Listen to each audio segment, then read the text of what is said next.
Like telling you that whether you drive a little over the speed limit or a lot, you can crash just the same. You could hurt yourself or worse, others.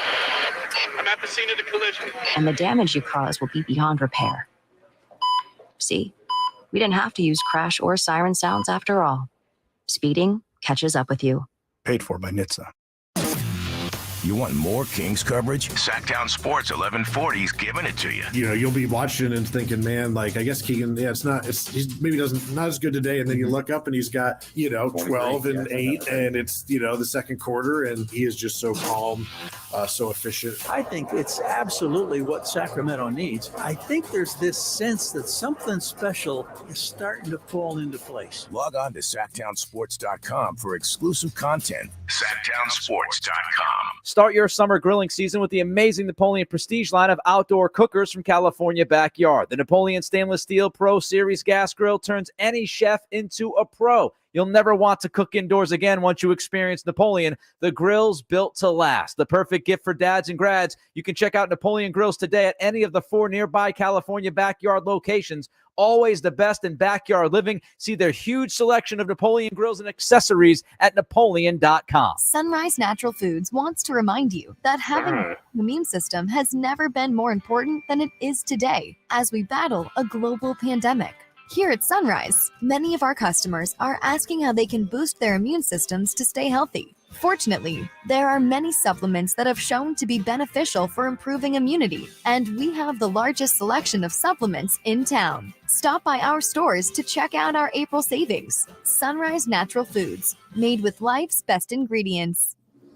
Only one radio program captures the excitement of hunting and fishing as it happens. The award-winning California Sportsman with Sep Hendrickson, part of Sep's Saturday Morning Outdoors. Only California Sportsman takes you where the action is, live on the water, live in the blind, with the top pros and experts in outdoor sports. California Sportsman with Sep Hendrickson, part of Sep's Saturday Morning Outdoors, the premier destination for all things outdoor sports. Live Saturday morning from 6 to 8. There's nothing like hearing the songs you love on local radio with no subscriptions and no monthly fees. But there's a new bill in Congress that could stop the music. If passed, this bill would tax your local radio station simply to play the music you love. Text LOCAL to 52886 and ask Congress to support local radio stations. Help us keep you connected to the music, local news, weather, and traffic that you need each day. This message furnished by the National Association of Broadcasters.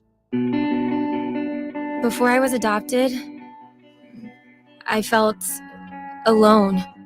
I felt nervous that I wouldn't have a family. I was getting older and older. I didn't think I was going to get adopted. With help from the Dave Thomas Foundation for Adoption, Lexi, Connor, and LaShawna now have a forever family and the foundation for a bright future. When I was adopted, it was like, wow, I get to settle, and this is permanent. After I was adopted, I felt happy. Adoption changed me for the better. I feel like I can be whoever I want to be. Every child deserves a safe, loving, and permanent home. Help the Dave Thomas Foundation for Adoption find forever families for children who have been lingering in foster care the longest. Learn more at davethomasfoundation.org.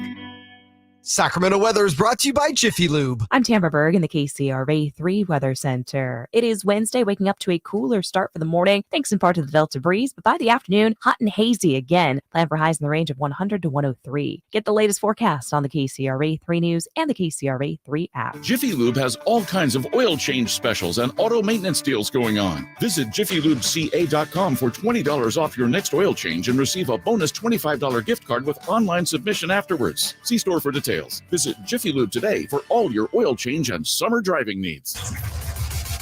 KHTK AM and HD1 Sacramento, KYMX HD2 Sacramento. From the Power Business Technology Toshiba Studios, it's Sactown Sports 1140.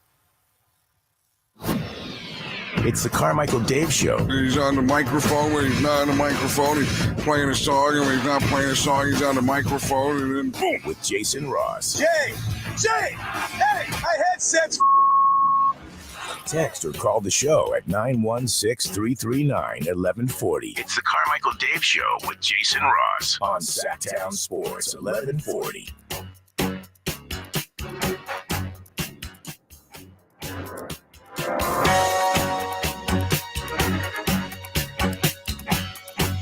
Let's do my calisthenics, Jay. Yeah, get him in. And hit the post.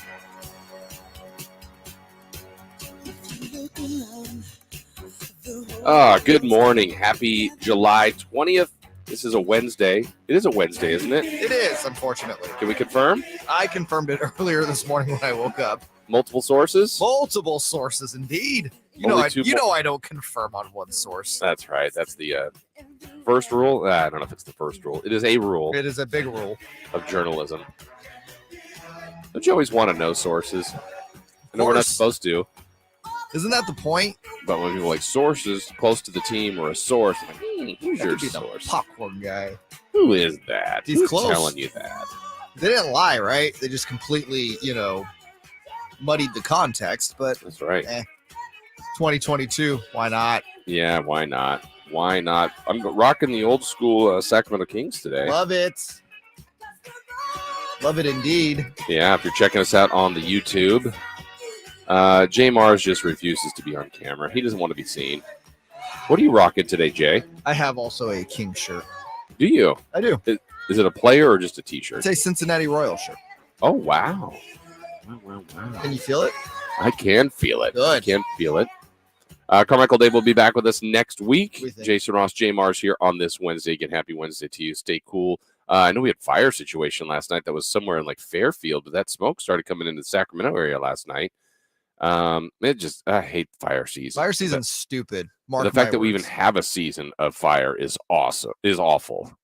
Awful. I mean, just one, the havoc it causes. Two, just, you lose lives here sometimes and homes, and just all these lives get uprooted. It's just awful. So we hope the best on all these things, and if they can all get contained, a lot of people have to work hard to do that.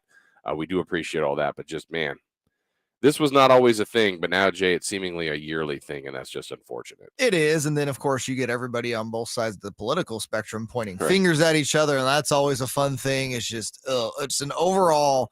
I'm not a summer guy. I think we've talked about this probably, ad nauseum at this point, but, man, now you throw in fire season with all the things you said, it's just not for me. No, not a fan. The one thing I think we can all agree on, and you and I were talking about it before the show, the Who's the Boss reboot. Mm-hmm. Right? I mean, we need more Who's the Boss. We went real deep into this. We did. Probably too far, but we did. I also saw the other day that they're rebooting The Love Boat.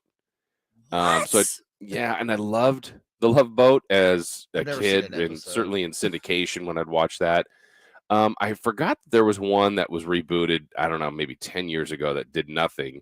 But then I read a little bit more about this, Jay, and it sounds like the Love Boat's going to turn into it's called The Real Love Boat. It's going to air later this year, and it's more of a singles reality show. Okay, that's a better spin. I was going to say, if you're just kind of rebooting the show and keeping the same premise, I thought that would flop. This will probably flop too, but yeah, nope, still on Who's the Boss. Yeah. We talked about this, they're going to, I believe, bring back the original cast minus Mona, who is no longer with us, unfortunately. And Mona kind of made the show as a kid. Like, I didn't really understand what she was saying, but I knew she was being naughty. She was being naughty, and I think we did a little background check. I think at the time she was roughly in her 60s. Yeah, she died in, did you say 2019? Yeah, I think she was late 80s. Yeah, late 80s. So, yeah, no Mona. Good for her. Yeah.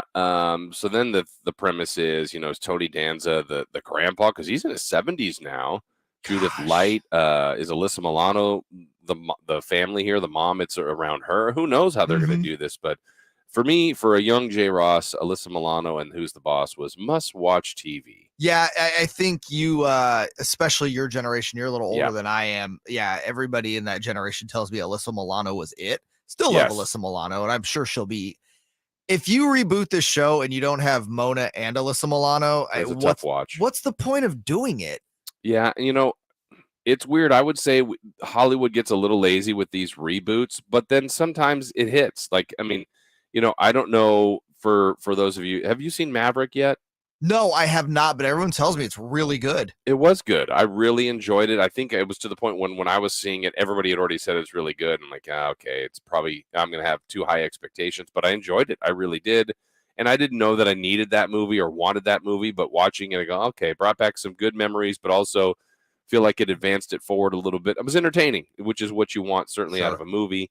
A TV show, you're a little bit more invested. If you're going to do this every week for however long they last, I don't know. You just got to hit the right notes, maybe hit the nostalgia with people that you watched it before with. Jason, have you jumped on the Cobra Kai bandwagon yet? You know what? I haven't. And I don't know why. I love Karate Kid, and I've heard great things about that too. Is it still going? Yeah, season 5 drops in a couple months. Wow. It's the number one show on Netflix. Well, Stranger Things took over this year, but prior to Stranger Things, Cobra Kai has been Netflix's biggest hit. And if you like the Jason, you gotta.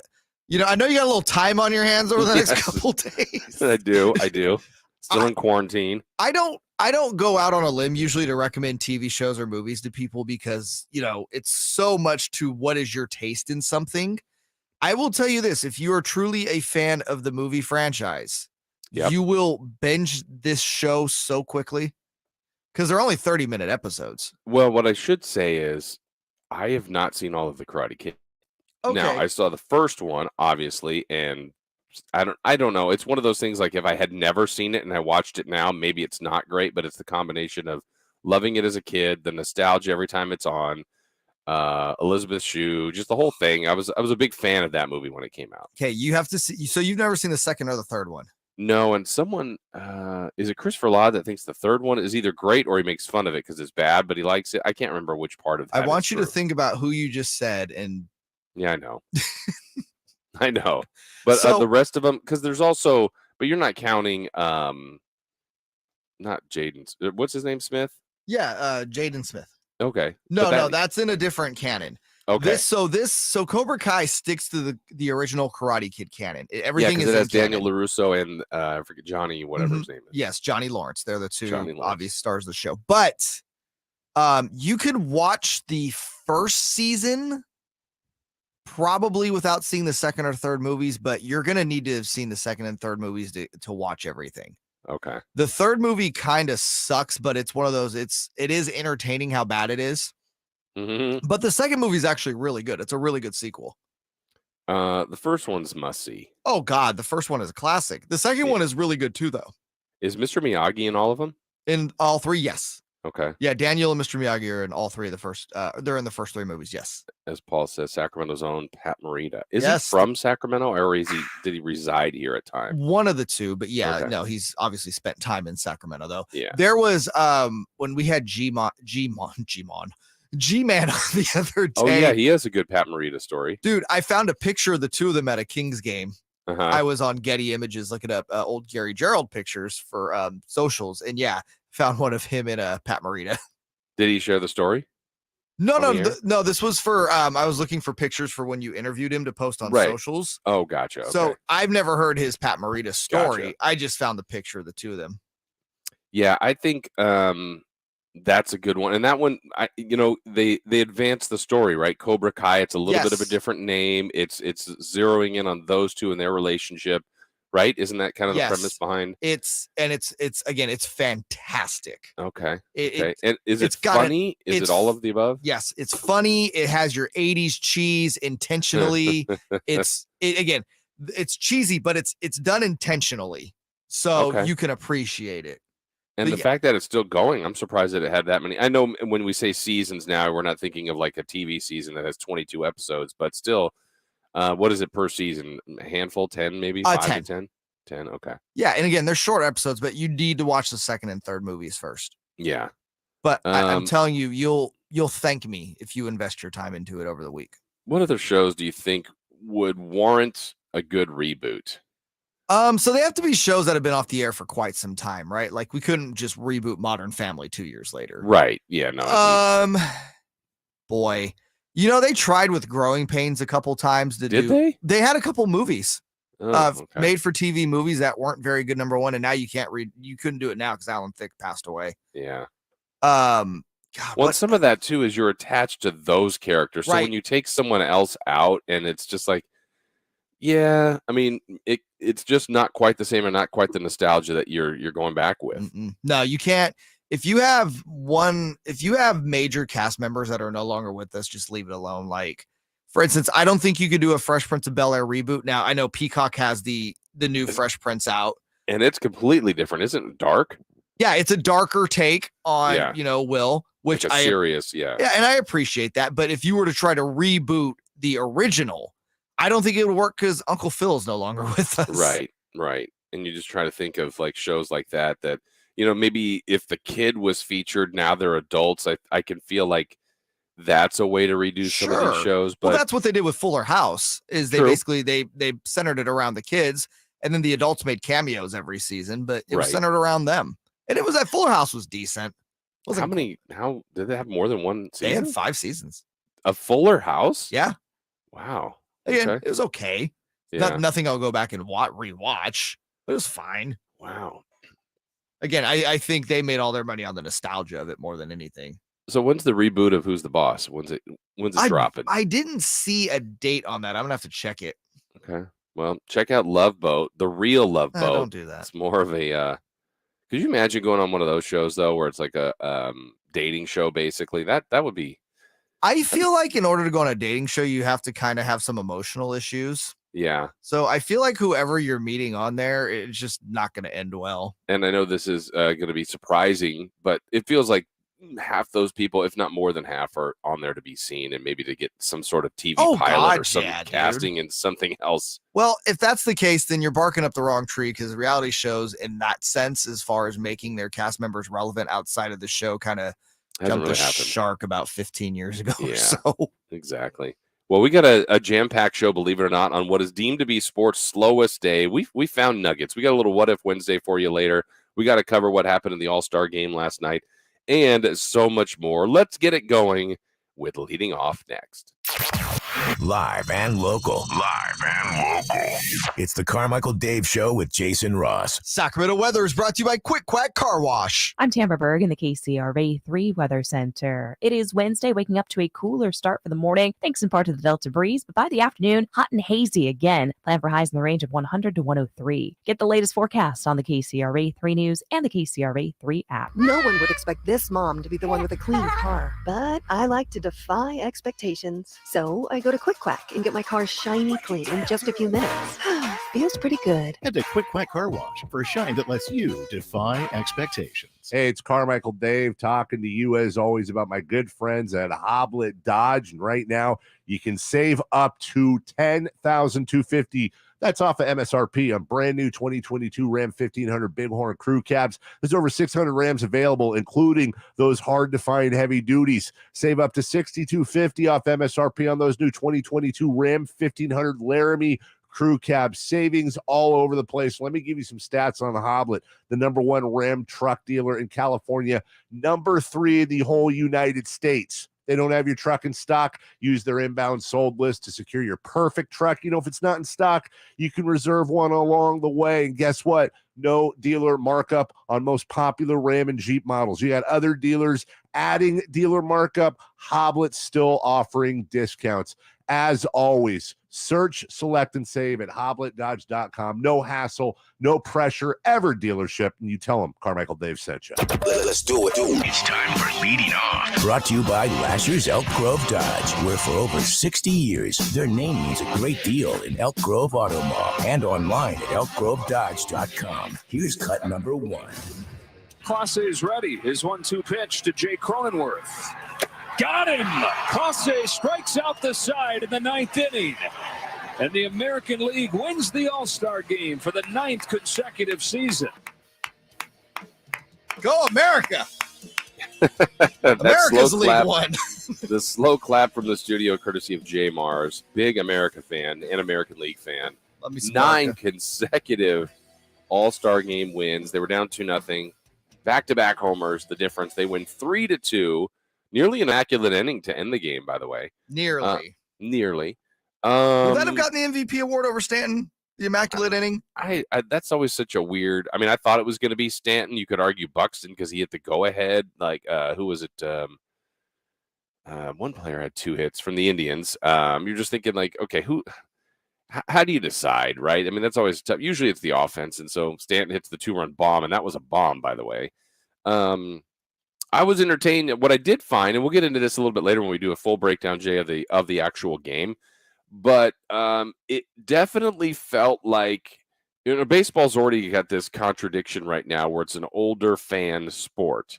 And don't change it. I need 162 games. All that I love stuff. my 4-hour marathons on Wednesday afternoon. Right. But a lot of that same crew, and I'm totally generalizing here, was like, oh, this was the worst broadcast. Get these guys, get the mics off them. I'm like, wait, what?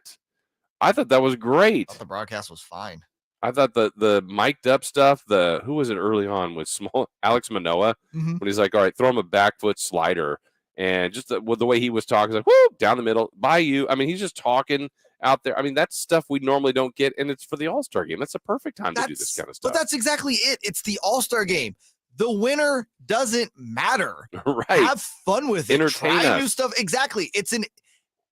Jason, you hit the nail on the head. The entire purpose is to entertain. Right. Let them entertain. And they've done this for a couple years, and I feel like people forgot. There was a couple years ago, I remember Bryce Harper was mic'd up, and he was in the outfield, and he was having a great conversation.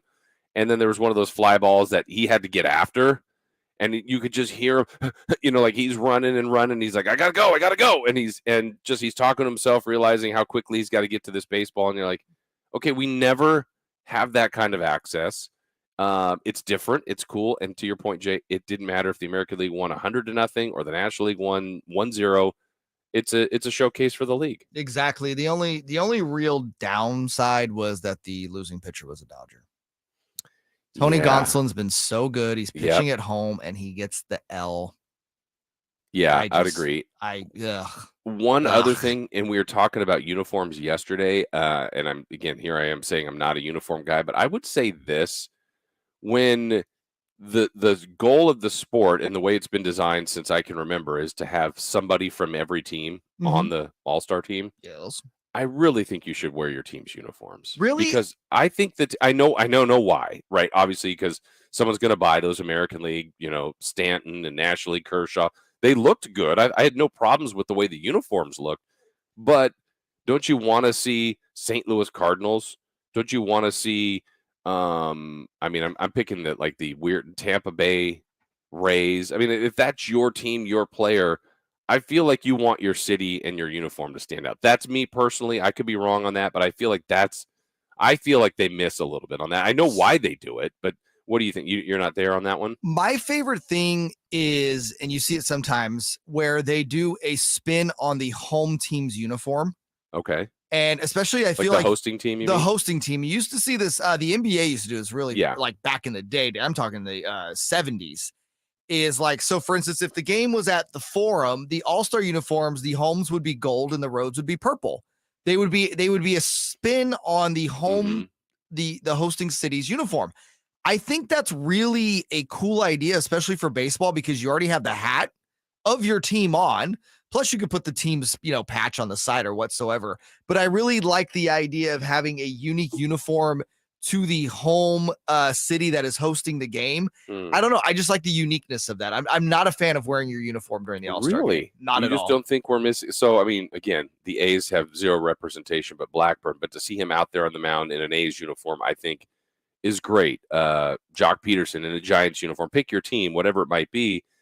I don't know. It's kind of like, there's our guy. Look, we're in our uniform. I feel like there's a nice, and we're also trying to grow these guys and elevate. Sure. Baseball's done a poor job of identifying their stars, where I think in the NBA, I mean, Kobe Bryant or Giannis or LeBron or pick your guy is going to look, you could put any kind of uniform on them. We know who they are. So is this baseball specific for you then, or would you like to see basketball? Because basketball did it a couple times in the late 90s. Yeah, and it gets a little, because you literally have to work with people on the same team that, like, I can understand. I mean, I think when you play enough basketball, you know who's on your team. But in baseball, it's irrelevant if I'm wearing a different uniform at first than shortstop. Like, there's no crossing paths really like that. And baseball did it for a long time where you would wear your uniform out there. This is only recently, I believe, that they've gone to the more quote unquote uniformed for each league. Again, I like the more uniformed look. I just want it to be a better take on a home team's jersey. Okay, let's go to cut 2. Cut number 2. When you came to Dodger Stadium growing up here in Southern California, where would you sit and how is it relevant to what happened tonight? I'd always sit in left field, come and try to scalp tickets, whatever we could afford, and sit out there in left field and to be playing left field and hit one out there is incredible for me.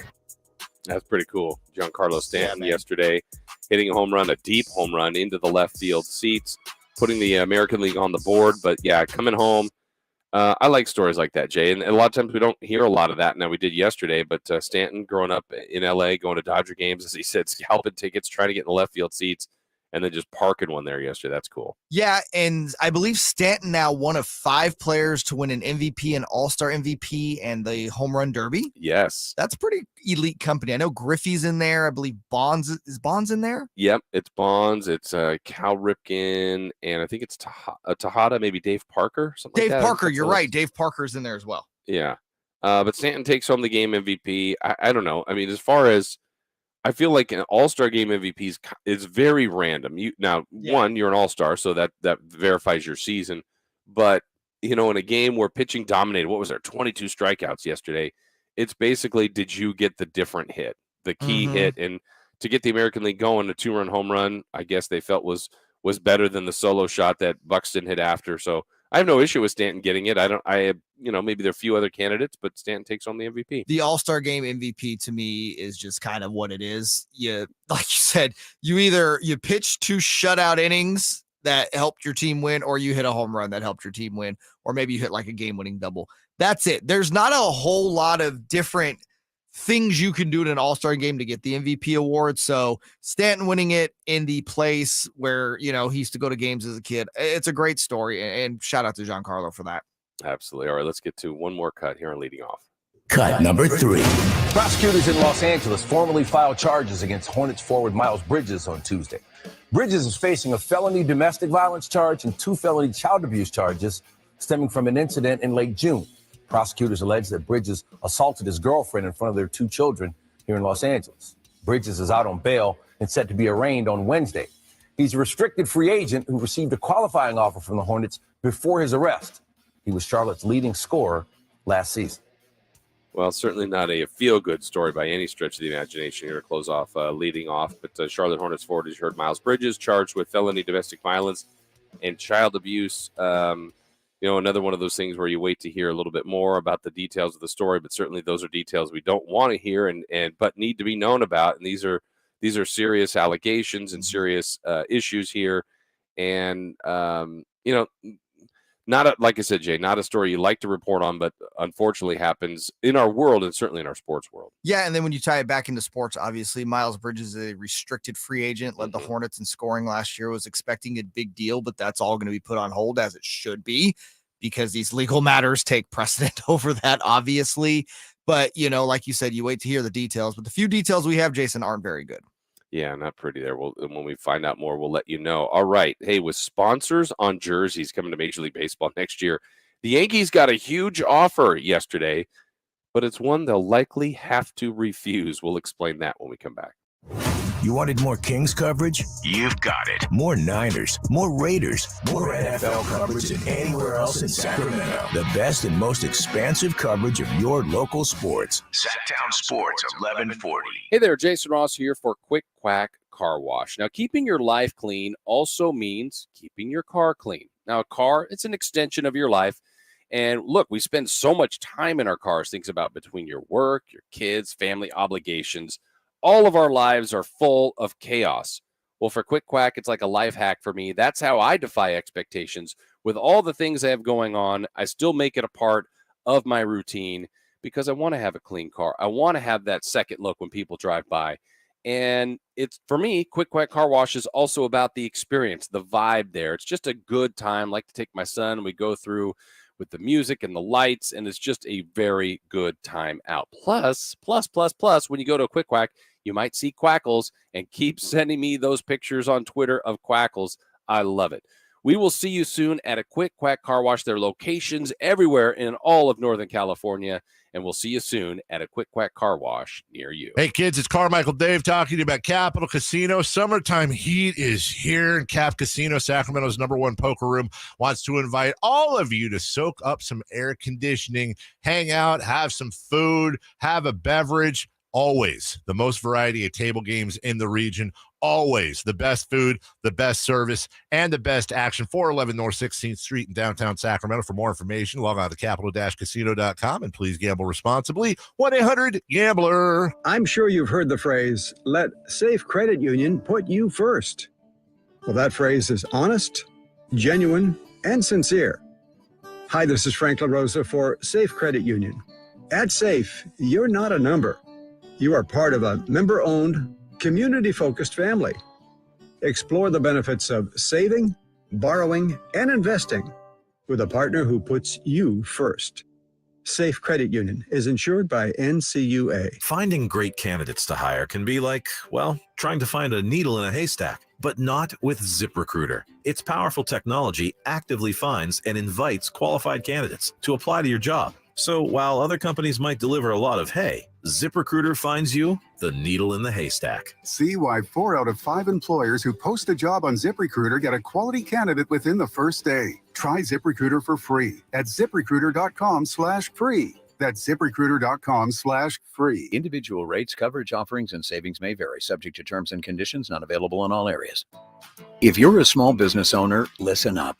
Pi Insurance wants to give you one of those aha moments, the kind that could save you money. Workers' comp is probably one of the biggest costs you face. But did you know that insurance providers have flexibility in setting their prices? That's right, but many don't bother giving small businesses the savings you deserve. Instead, you can get lumped in with other businesses and overcharged. Pi Insurance was created to change that. With Pi, you get a quote tailored specifically to your business, and you could save up to 30% with no hassle and no hidden fees. And with helpful representatives just a call away, it's easy to understand why Pi is rated excellent by customers on Trustpilot. Take 3 minutes to see how much you could save with Pi Insurance. Ask your agent for Pi or go to trypi.com. That's TRYPIE.com. The new Fords have arrived at Folsom Lake Ford. I know you've been waiting for a new F-150 or maybe an Explorer or Expedition. Guess what? Folsom Lake Ford has them. Your truck headquarters for over 30 years right here in Sacramento is all stocked up with new Fords and used vehicles. Save with low interest financing on your favorite new models and 0 down deals available on all new and used vehicles with approved credit. Get top dollar for your trade, making your monthly payment on your new Ford even lower. Folsom Lake Ford is the only dealership I recommend to my friends. A Triple Crown Award winner for sales, service, and finance. Highway 50 Folsom exit, or browse fresh inventory online at folsomlakeford.com. It's updated almost daily. And if you can't find what you're looking for, give them a call. Tell them Doug Christie sent you. Folsom Lake Ford. The more we learn about COVID-19, the more questions we have. The biggest question now? What's next? What will COVID bring in 6 months? A year? If you're feeling anxious about the future, you're not alone. Cal Hope offers free COVID-19 emotional support. Call 833-317-4673 or live chat at calhope.org today. The 94th most popular celebrity from Carmichael How popular do you want to be? meets a Celtics broadcasting legend. Celtics are going to go for the win. Everybody here at Golden One Center on their feet. The Carmichael Dave Show with Jason Ross on Sactown Sports 1140. Hey, JayMarZZ, you know we're 50 days away from the first NFL game, Rams and Bills. And by thank God, because I thought you were going to say 50 days away from the Hall of Fame game. Oh, Even no, though I we're know only it's like 15 or something like that. I was going to say, I know it's like 2 weeks away, but for whatever reason, that's where my brain went. And I was like, oh. Yeah, no, we got 50 to the games that count till you guys that are in fantasy football, those things start to count. Yep, right. You do. How many fantasy football leagues are you going to be in? I told you I'm a one guy. I'm Nothing one. wrong with one. I can't Master do the one. I can't do the multiples, man. One, it's just a lot to keep up with. Two, it can get to the point where it's like, okay, I got a guy going in League A for me, but I'm going against him in League B. Yeah, that happens a lot. So no, dude, I just do one good size money league and I focus in on that. Keeper league or No. redraft every year? It's a redraft every like year. that. Our rules don't really evolve too much in that league. That's fine. As long as you know what you're getting into, and if everybody's pretty comfortable with it, usually there'll be some arguments. Who cares? Yeah, But there's really not though. We don't really argue. Our league is really good. We've been all together now for I'm not kidding. I want to say like maybe 15 years. Some of them even more. How long? Excuse me. How do you establish your draft order? We do it through I forget the website, but it's one of those randomizers. Okay, so you could have the best team but pick first again. Correct. From a year ago because you have a new team. Yeah, we wipe clean every year. That's good. That's good. And then it's the snake draft, I'm assuming. Yes. 1 through 10, 12, and 8. How many of you have? Okay. But it's, with COVID, we haven't gotten together for a live draft in 2 years now. And I think this year, so long as knock on wood, cases are not exactly good right now. But if they start to flatten out towards September, I think we could probably all get together again for the first time in 2 years. And that's always kind of the fun of fantasy football, right? Getting together, drafting together, having a potluck. Yep. And then, the person, hey, is anybody taking Josh Allen? Yeah, we're in the 9th round. It took him 4 rounds ago. Did I mispick? There's always someone that does that, or always one person who, yes, it's round 12 and someone who's ranked like 17th. Are they gone? Yeah. Yeah, they were gone. You know what? We all missed. You were so smart. You found that player in the 12th round that's ranked 15th that we all slept on for 8 other rounds. You know what, though, Jason? God bless them because it's part of the entertainment of the draft, Yes, it is. and it is. Yes, it is. Or they'll talk themselves into someone, and they're like, I hear good things, and they're mispronouncing their name, and they're not even on that team anymore. Wow. But that's fun. You're throwing shade at me. I have a way with names, as you know. Well, I think we all do in some way, shape, or form. Major League Baseball is going to begin having sponsor patches on jerseys. Other sports have done this already. It's going to be basically either on the right arm or the left arm. They'll try to be subtle with it. This is going to happen next year. This has been agreed upon maybe a year or two ago, Jay. And Padres' first team to have a deal. It's going to be Motorola, and that's fine. Motorola's still around? I know. We'll see that logo on Padre uniforms next year. What is Motorola slang these days? I don't know what they're doing. Who's doing the they used to have like the NFL sideline mics years ago, but I think they've moved way past that for coaches. Or headsets, I should say. But the Yankees, baseball's probably most proud organization, most historically, over the years, 27 championships, pretty amazing what they've done. Well, they got a $20 million offer from an adult website. Oh. Yeah, Strip Chat, which, wink, wink, I'm not familiar with. Me neither. Approached the historic franchise with the offer. Now, the Yankees can't say yes to that, can they? I mean, listen, we're a capitalist society, right? It's a free market. If Strip Chat is this $20 million per? I believe, and I think they only offered. I think the Yankees are looking for multi-year, and that's what a lot of teams are. Isn't you guys are looking to re-sign Aaron Judge in the offseason to a massive deal? Takes. Hal Steinbrenner is not his daddy. He's more of a penny pincher. Listen, if that's what it takes, if that gets Aaron Judge, let me put it to you this way, Jason. As a Yankees fan, you're gonna have stripchat.com patch on the pinstripes, the most iconic jersey possibly in all of sports. And that's what's going to re-sign Aaron Judge. Are you okay with that as a Yankees fan? If that gets him re-signed, let's do it. Would you buy a jersey with stripchat.com's patch on it? I would.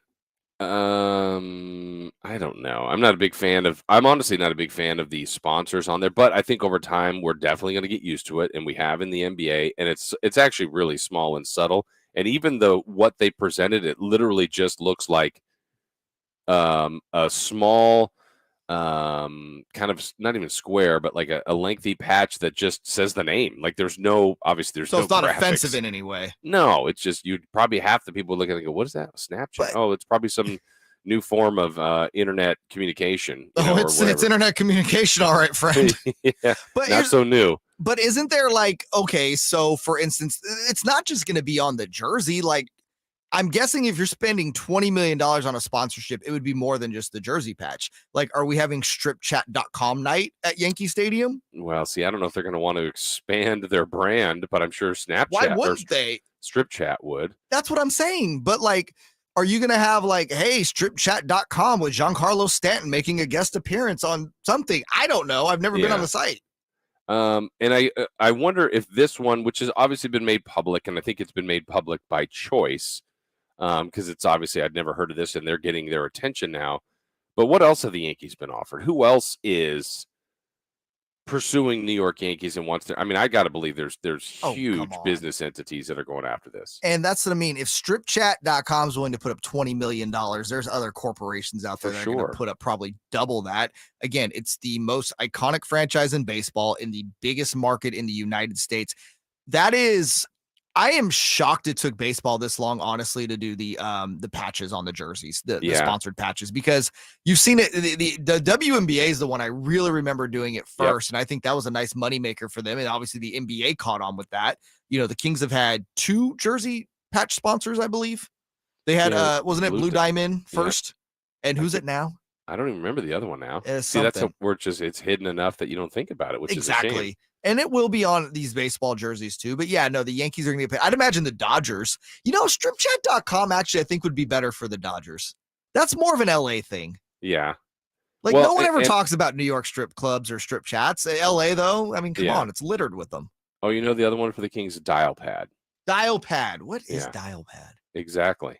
I guess that, well, you know what? Go visit Dial Pad today. Yes, it's a multi-year deal, jersey patch with the Kings and Dial Pad. I had already forgotten that they did that.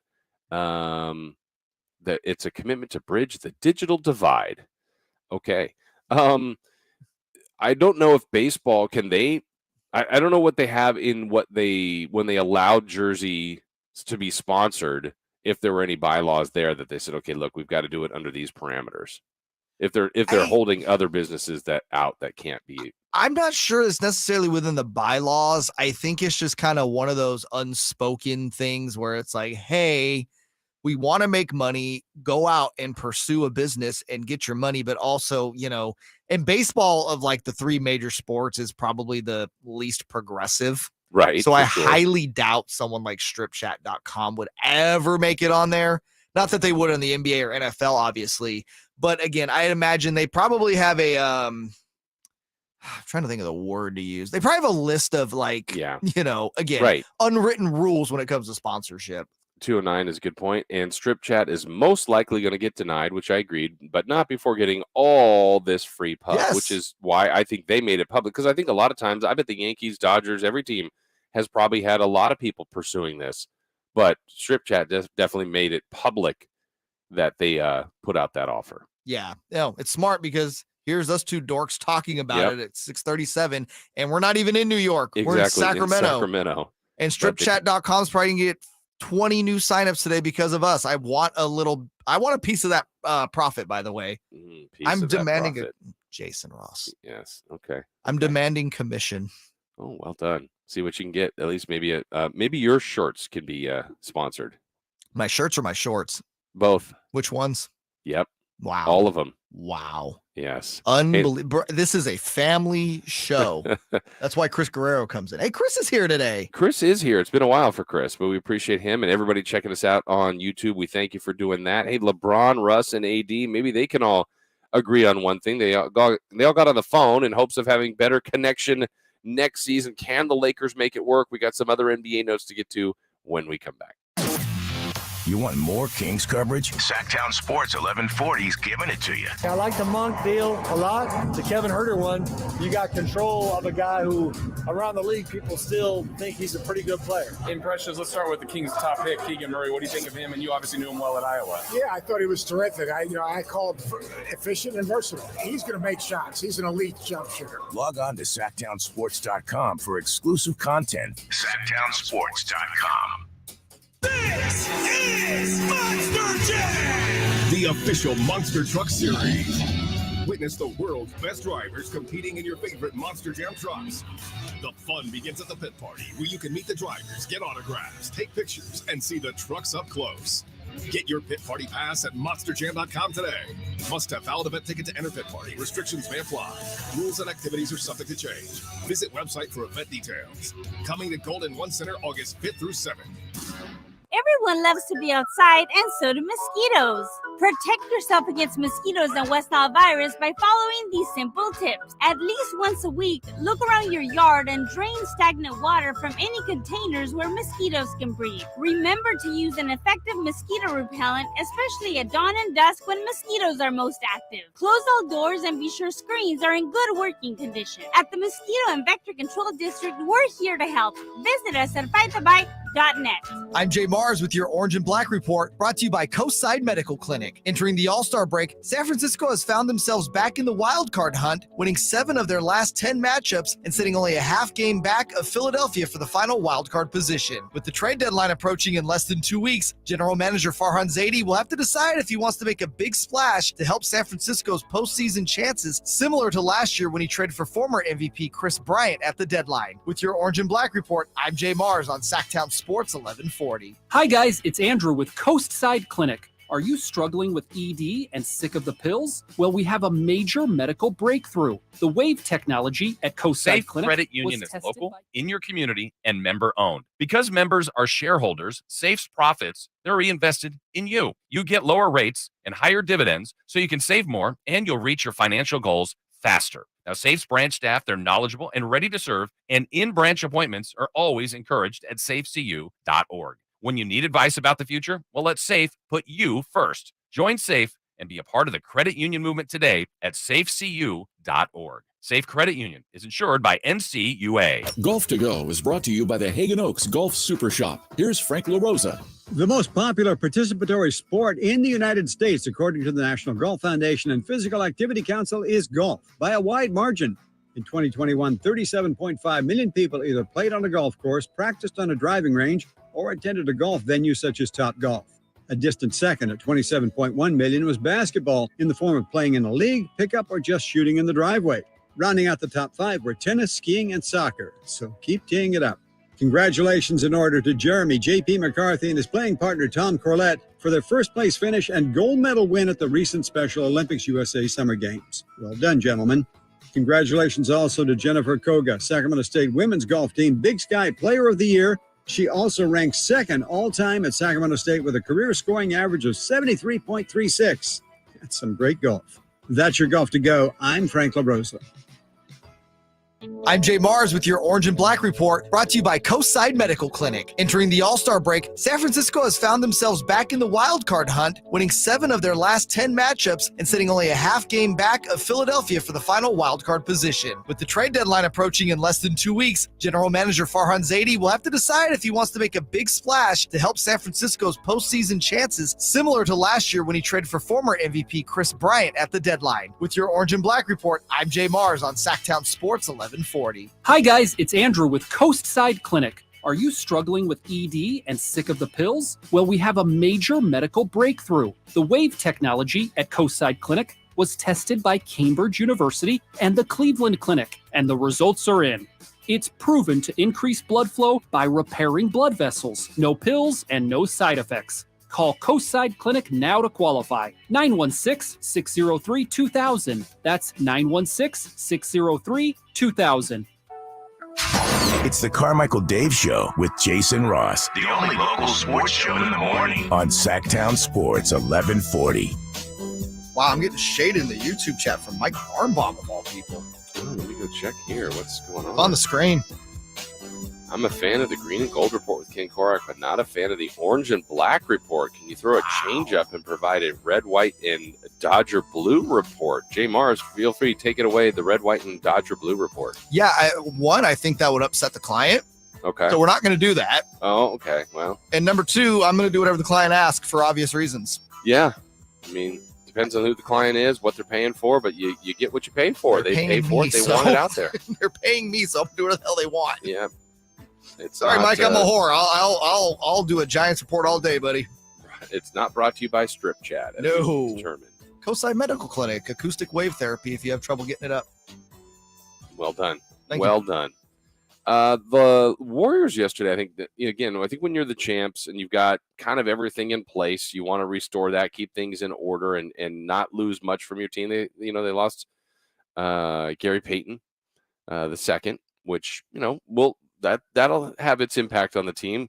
But Yesterday, I think they did a nice subtle move, Jay. They signed some more front court help. Jermichael Green, after his buyout with OKC, is going to be a member of the Warriors. I like that move for them. That's a great move for the Warriors. Again, I've always liked Jermichael Green. It's not like Jermichael Green is some game-changing player, but when you have the roster that they have, he is a perfect piece to bring off the bench. I wonder if that means Otto Porter Jr. is on his way out, though. Yeah. Wait, didn't Porter sign with somebody? Did he get Toronto? Am I thinking of him properly? Let me Google. Yeah, to the internet, because I mean, so much happened right away on the free agency. Correct, front. Toronto. I missed that. Yeah, that was one that kind of slid through there. So yes, but he's on his way out. it's officially he's on his way out. What's that about? He is going to Toronto. But yeah, nice move there for the Warriors. I know there was some talk too recently about the Lakers' big three. That's LeBron, that's AD, that's Russ. Can we call it that at this point? Well, I mean, it really can be, but is this more, why did it not work for them? Now, the obvious reason, Jay, was injuries. But the second part is, even when they were together, it didn't look like the right fit. Now, those three held a phone call to get together to kind of express their commitment to each other and to winning together. I mean, I know LeBron is definitely all about trying to get another championship, but let's pretend that they come back as is. So they have a new coach. They've made a couple of moves around the edges, but it's really going to be those three are going to be the difference makers. So is there a scenario where that team can be a legitimate contender? Yeah, if LeBron James and Anthony Davis play 70+ games. Okay, I hate to be so, quote unquote black and white with it, but if those two are healthy, that team is contending. So last year, I mean, of the two, I would say your better odds, just history says that LeBron will be able to do that. Sure. Even though he's the oldest one, AD, I would say, will not be able to do that if we go on history too, right? That guy just does not play full seasons. No, and that's it. And that is the absolute problem. That's why I question it, calling it a quote unquote big three. When you look at their careers on the whole, sure, but it's reality. It's 2022. LeBron, if you get 70 games out of LeBron, you're a playoff team. But like you said, you're probably getting maybe 50 out of AD, give or take. Let me look at AD's last couple of years here. 40 last year, but remember that was a full season. 36. Now, he played 62 the year before. I think that was out of 70. 56, 75, 75, 61, 68, 66, 60. That's his career. So his high is 75. The last 2 years, 36 and 40 games. Yeah, you have no reason to believe that the trend, that he's just going to magically get healthy next year. Now, he could. And if you're the Lakers, that's obviously what you're betting on, because I've said this since they acquired him. That team, LeBron James and Anthony Davis, when healthy, Jason, they play off of each other so well. The problem is the way the rest of that team is designed. If one of those guys is hurt, they're screwed. Yeah. Russ is not in a place anymore where he can pick up the load for either of those guys. Obviously, we saw it last year. Yeah, and then we go to talent. There's no doubt Westbrook's got amazing talent. Now we go to fit, and it just never looked good. Now, Westbrook played, I think, 78, 79 games. He gave him a full season, 18 points, 7 boards, 7 assists. But, I mean, throw all that out. It just didn't look the same as it has been. He's obviously older. But to me, it was way more about fit. I thought at times that was some of the worst basketball I'd ever seen Russell Westbrook play. I mean, I saw a joke on the internet the other day that really made me chuckle, and it's terrible, but it's also funny. Someone said, if Russell Westbrook were the one that shot Tupac, he'd still be alive. Russell Westbrook didn't just miss jump shots last year, Jason. Like, he was breaking backboards. Yeah. He was so bad. He's never been like this knockdown shooter, but he's been far more efficient, far more the look of it. I mean, you're right. He had a couple at Golden One. You're just like, okay, honestly, not even, and this isn't a joke. Like, does he have a vision problem? Sometimes, I mean, I literally would watch it and go, what are you looking at? And he's more than capable of that. I mean, even the year before with Washington, he was right there with another triple-double type season. So, I mean, the guy has been amazing. But the same thing, in Washington, he really came on late when he played for the Wizards that season. But do you remember when the Wizards, I want to say they were at Golden One Center. It was a Kings-Wizards game. And it's down, games on the line. I believe Russ is the inbounder and just chucks it like halfway across the court out of bounds. Yeah. It's like, dude, what the hell are you looking at? Yeah. He just looks so unfocused out there these days. And I don't know if it's a combination of age versus he's just kind of over it, or he's not the guy anymore and doesn't really know how to process that. I don't know. I don't see Russ coming back and having a comeback season. Do you? No, I think it'd be really, really difficult because I know Darvin Ham has been very open, the new coach, to say, hey, look, Westbrook's going to be our starting point guard, at least the way they're constructed now. There's still rumors out there that the Lakers are looking to change their team up a little bit, and Westbrook's the most likely candidate. I mean, he's from LA. There's reasons for that to work for him, but it just, again, I'm going back to fit here, Jay, and it didn't connect. It didn't work with him and LeBron. And if LeBron's so willing, maybe even to add a guy like Kyrie, who, most teams are trying to stay away from it, I think it just tells you a lot about what he thinks about Russell Westbrook. Well, yeah. And, at Summer League, you had LeBron and Russell Westbrook on opposite sides of the gym. By all means, reports where they never spoke to each other. That's strange. Look at the opposite situation. You have the Kings, who have half of their roster at Summer League not playing. Right. All those guys are sitting together. They're cheering on those teammates. And I know it's two different situations, obviously, but isn't it kind of weird that the starting point guard and LeBron James aren't communicating at all when they're in the same venue? Yeah. And you look at what else they added. So again, with a team that's so capped, tight, they had to work on the edges. I think Lonnie Walker, nice move. Sure. Thomas Bryant to help him in the front court. Sure. Damian Jones, the ex-King. But these aren't the things that are going to to me, it's Westbrook, it's LeBron, it's AD. If those guys play closest to their abilities, they should be a good team.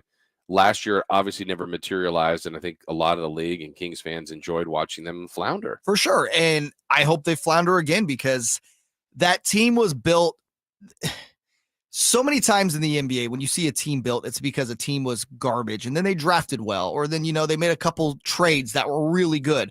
Whereas the Lakers were a dumpster fire for 7 seasons, and LeBron just says, okay, I'm going to sign here, and then all of a sudden they're good. It sucks. You know, as a fan, it really sucks how that team could just be good even after, let's face it, we can talk about how mismanaged the Kings have been the last several years. I think it's a fair thing to say.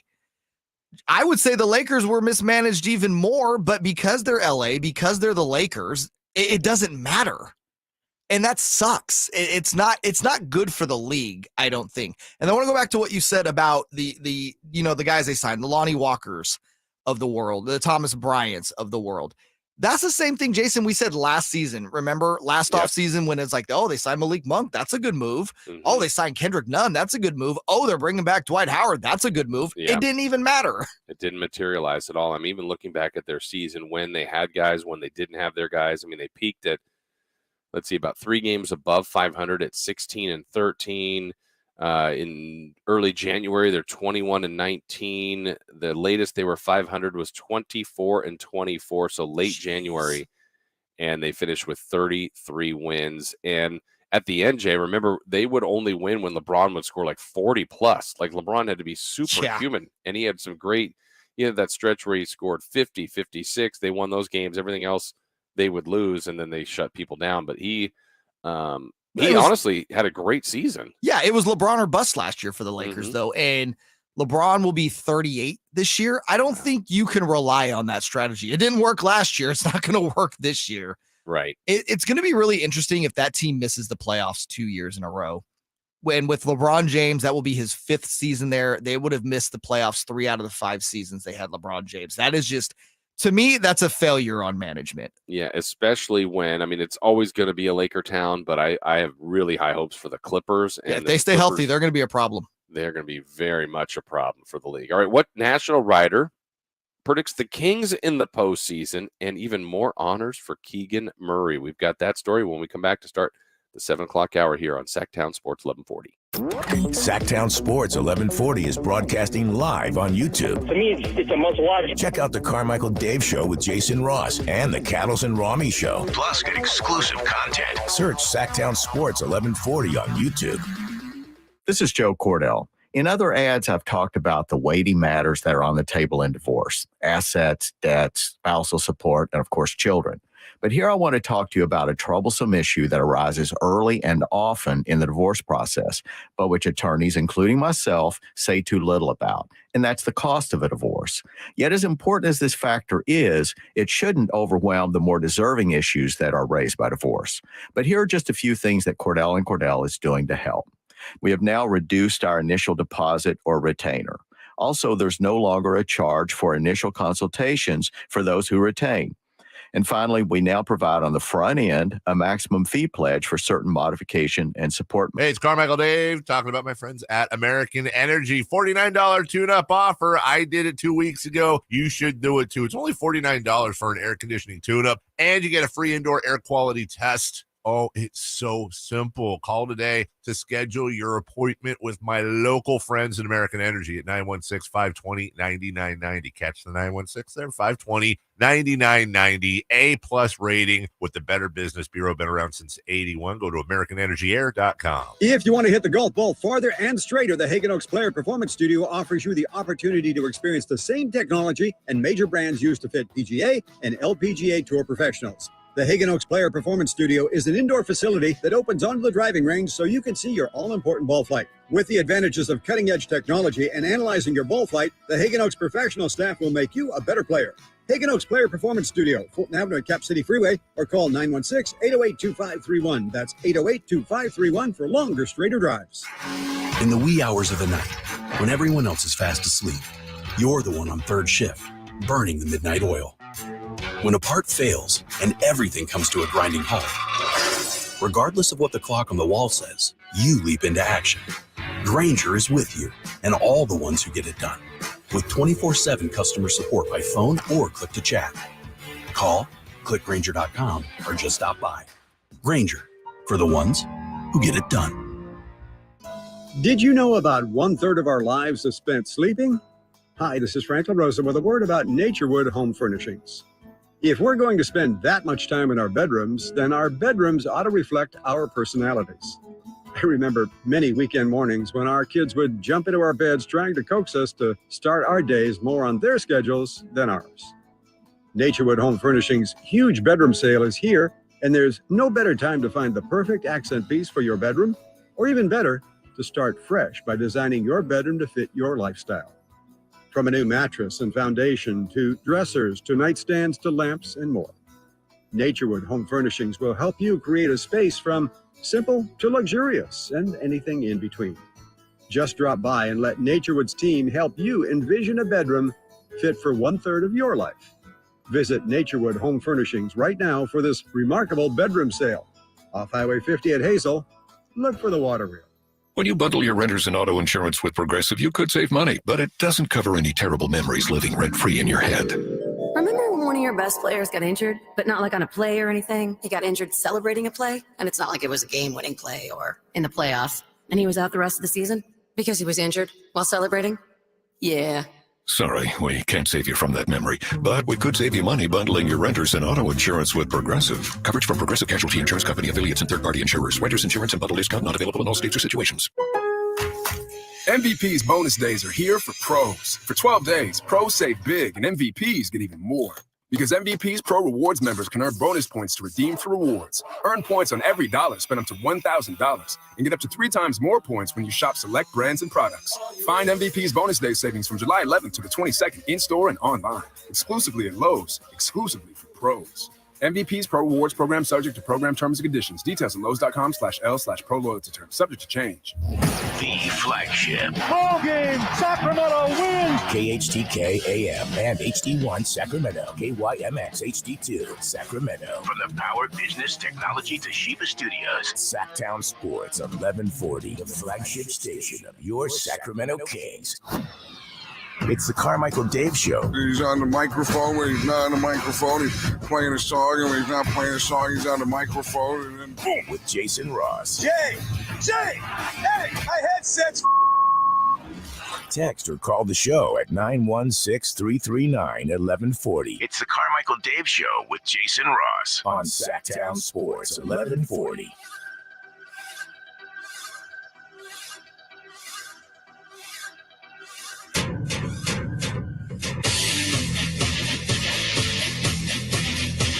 And good morning again. We start the second hour here of this Wednesday show, July 20th.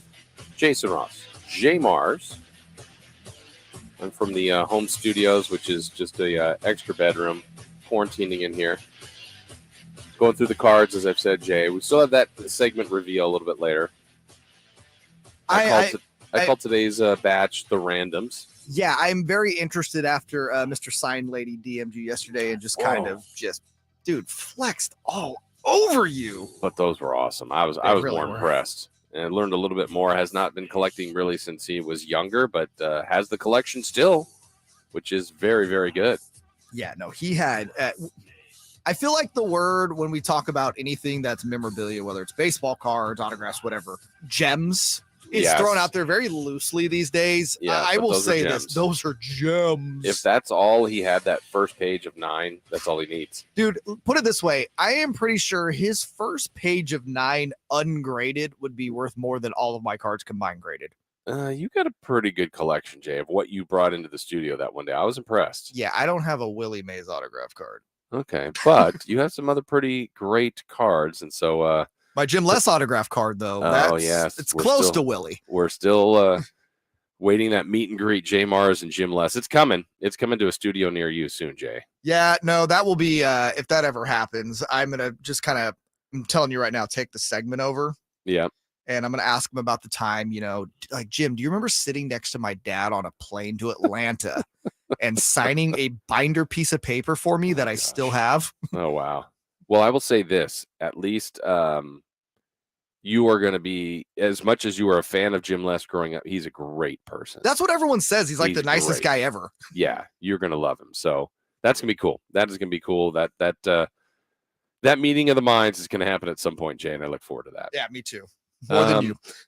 Yeah, let's have a little fun here, excuse me, with audio because, hey, look, it's been 16 years of really difficult times for the Sacramento Kings. Right now, I would say on the optimism meter, I think more people are optimistic than not, but those that aren't, I think are also have, Jay, don't you think I've been down this road before. I think that's more of the fear of not wanting to get all the way in and be let down because people, and I know it sounds silly now, but maybe you believed in the Willie Cauley-Stein, Ben McLemore run or whatever it might be. But people, but people did. And I understand, Jason Thompson and Spencer Hawes, that front court of the future. I didn't believe in that one. Okay, but it didn't work. Or DeMarcus and Tyreek, this team is going to be the team of the decade. Rudy Gay, DeMarcus, and Isaiah, 3 20-point scores, starts and stops, or this coach. Hey, we got George Karl. They're definitely going to win. And people have been down that road and maybe been led into excitement. But I would say, again, the terms that people were using in Vegas when I was there last week, Jay, about the Kings was, I like what they're doing. Sensible moves. These moves are logical of what they're doing. Hey, the results so far look good. Again, so far it's Summer League and some of the other things haven't even lined up and materialized in a regular season game. But it is nice to hear that people think the Kings are doing this in a proper way for whatever that's worth. And, Jason, you're connected with a lot of those guys that you're speaking of, national writers down there in Vegas. Would you say that crowd is normally the crowd like, what the hell are the Kings doing? That or they'll just label like, yeah, hey, look, I like what they did, or I like this pick or this free agent signing, but it's still the Kings. Right. And but instead it's been a little bit of a change of belief. I think based on the track record of Monty McNair so far, I think more people have been impressed with it. Again, logic, sense. I don't think they've seen any drastic swings and misses. Now it hasn't netted in a 45-win season in the playoffs. So, they could keep doing this for 3 more years, Jay, and everyone going, hey, good draft pick, good free agent signing, good coaching hire. Doesn't matter if you win 25 to 30 games. You got to start winning 40 and more. Right. They say the proof is in the pudding, and the pudding in the NBA is the win-loss column. And you can I remember, I believe it was 2017. Is that the De'Aaron Fox draft? Yeah, 2017. Yeah. Yep. The Kings, remember that draft where it's De'Aaron, it's Justin Jackson, it's Frank Harry Mason, Giles. it's Harry Giles, everyone across the board. Man, the Kings just had the best draft. They're killing it. They're making great moves. They're making smart picks. That was 5 years ago, Jason. They still haven't made the playoffs. Nobody cares. Right. Exactly. Got to get results. Now, if they had been making it and you have a misstep here 1 or 2 years, okay, get back on it. But it's been 16 consecutive. And the other part, Jay, is the reality is they haven't been that close. Like, I think the last 2 years, they're still in the race in March. But when we get to 10 games to go, they're out. Right. And with 10 teams really making it, that's difficult to do. I mean, the whole league's been in, Mhm. but them, and it's beyond frustrating. I'm repeating stuff that everybody knows, but you gotta start showing major progress. Yeah, and well, there's one prominent national writer that thinks they have. Yeah, and that's our own Mark Spears, who he's friend of the show, friend of the station. Let's hear what Mark Spears had to say yesterday on NBA Today. Keegan Murray, because he's going to be on a playoff team. Ooh. The Kings are going to end the streak. All right. Have the best record of all them rookies. So Keegan Murray is going to be your rookie of the year because of that record. Wow. Okay. That's a proclamation if I've heard one this offseason. And that's a take. And I would go on one part. I would disagree with Mark Spears. I don't know about the playoffs. I mean, that's Really? we can predict it. We can say no. We could say yes. I don't think Keegan Murray is going to win the Rookie of the Year. And I think, yeah. and it's not even a slight. I think Murray can have a great season. I think he will have a very good season. It's a stat heavy award. Right. The two best players in the team are better than him. He's going to be the efficient guy, and I think there's going to be nights where we're going to see him with lower number stats than, let's say, a volume guy like Banchero, maybe Jaden Ivey, maybe Jabari Smith, some of the other guys, Chet. I think and maybe even someone we're not even thinking of that just is in a situation like, man, look at this guy just go off in, Shaden Sharp in Portland or whoever it might be. I think Keegan's going to be great. I think there's a really good chance he's on the all-rookie team, maybe first team. But I don't see him getting Rookie of the Year. And I hope I'm wrong, but I just don't see it happening. Yeah, and to kind of add context to what you're saying, it is stat heavy. And the reason why the Rookie of the Year is so stat heavy is because majority of the guys in the running for it aren't on playoff teams. Right. And the ones that are on playoff teams, to your point, they're more of a 4th, 5th, 6th, 7th guy in the rotation. Lesser role, which means they don't have the volume or the usage rate to put up the numbers that the other guys are. However, I'll ask you this. It probably doesn't end up happening this way, but let's say it does. Let's say Keegan Murray is the 3rd or 4th best player on the Kings, and that's subjective to however you want to look at it. But let's just say the Kings are a playoff team, and he is subjectively the 3rd or 4th best player. Does that factor into the Rookie of the Year voting at that point? I feel like because it's the Kings, it should. It might. I don't think so now. I think that would bode well for a guy like Mike Brown for Coach of the Year, if the Kings were to make the playoffs. As far as I just feel like that specifically, Jay, the Rookie of the Year is numbers, and someone's going to come in and probably put up a pretty lofty number. But I guess if you look at last year's winner, Scotty Barnes, in kind of a crowded field, kind of snuck through there on the playoff team, but was really good for Toronto. And no one else just jumped out and put up numbers that he couldn't catch. So, and it goes Murray's back going to be good though, and he'll be prominent. He'll be in the race. And it goes back to again the numbers. Scotty Barnes on a playoff team was subjectively no worse than the 3rd best player. Right. You could make arguments at times he was their best player. I think their best player last year was Fred VanVleet, but you could make the argument Scotty Barnes was the 2nd best player on the Raptors last year. And I feel like if Keegan Murray is the 2nd best player on the Kings this year, it means one of two things. One, he just broke out in a way that nobody saw coming, or two, one of DeMontis or De'Aaron was hurt for a large portion of the year, and you don't want that. No. But I like the fact that Mark is confident in Keegan, confident in the Kings too as a team to make the postseason. That would obviously be fantastic if that were to happen. Let's get a little more audio here too. We have some fun with audio, as we said in this segment. We know about Keegan Murray. He is a twin. His brother Chris Murray opted to stay at Iowa, has big expectations to kind of have the year that Keegan did last year, and will soon be in the NBA. But he was interviewed yesterday and shared this funny anecdote. Keegan was mad because, when he walked out with my parents, they had a picture of me up there, and I knew it right away. And there's a whole video of it. And then when he got announced for his pick, it's the same picture of me up there. I guess they just picked the Bear-looking twin. It's funny. There's actually a healthy sibling rivalry there. That's the only negative thing I've ever heard Keegan Murray say, and it's in a playful, brotherly way. He's like, I think he was asked at his press conference here, Jay, in Sacramento, when, is it going to be tough? You have a twin brother. He's like, no, I need to get away from him in a playful way. Like, he's going to do his thing. I need to do my thing. But he said it in the Keegan Murray way with a smile and kind of like a wink, almost like, yeah, but they love each other, and it's they each have to have their own identity here.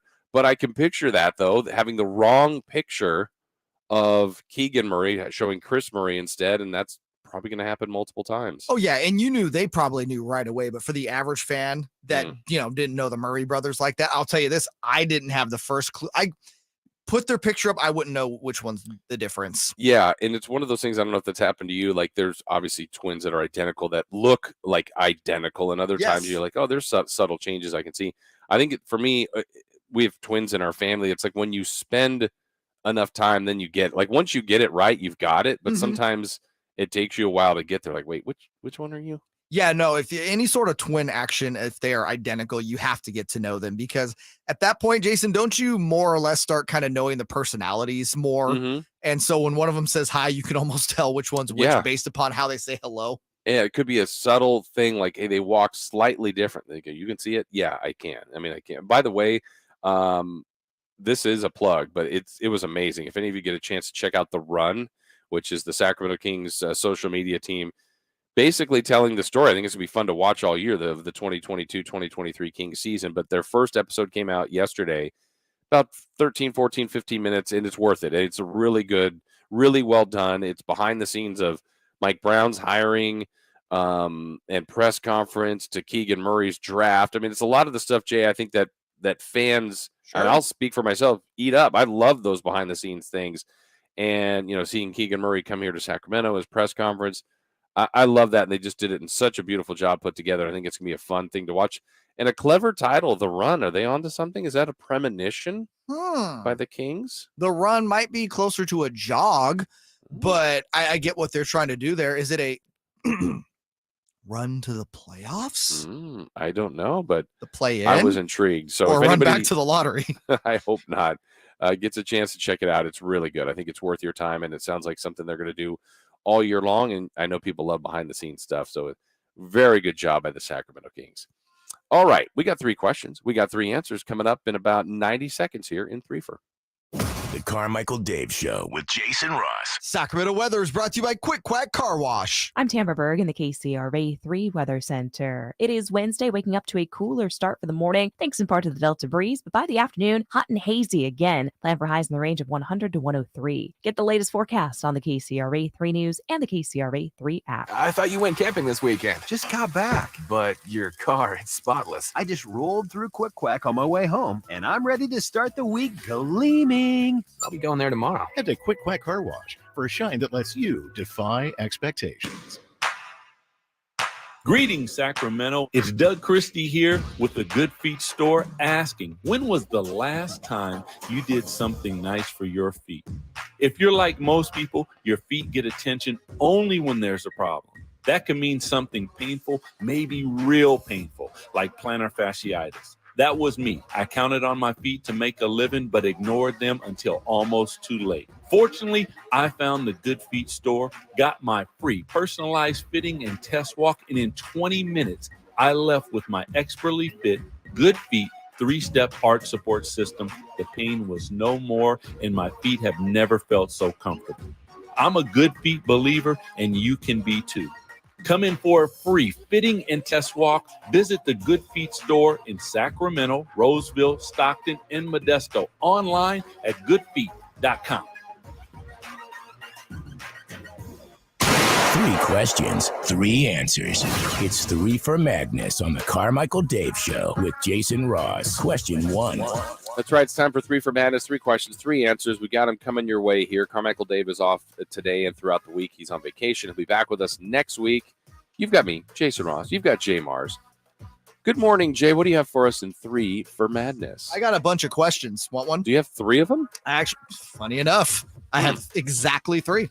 Well, let's go with number 1 first. Could the Murrays, Keegan and Chris, pull off a stunt at any point this season and have Keegan play for Iowa and Chris for the Kings? Jason Ross. I mean, Twin magic. They had to have talked about this, right? I mean, when they're at Iowa together, maybe we're going to change jerseys into an element. That's kind of fun.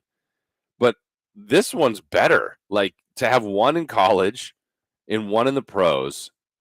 I want them to do this. I'm sure they won't, but I want them. And based on, me looking at them, I think they could pull it off. Yeah, I mean, obviously, I don't think either of them would appear in a game because that would be a violation of rules, wouldn't it?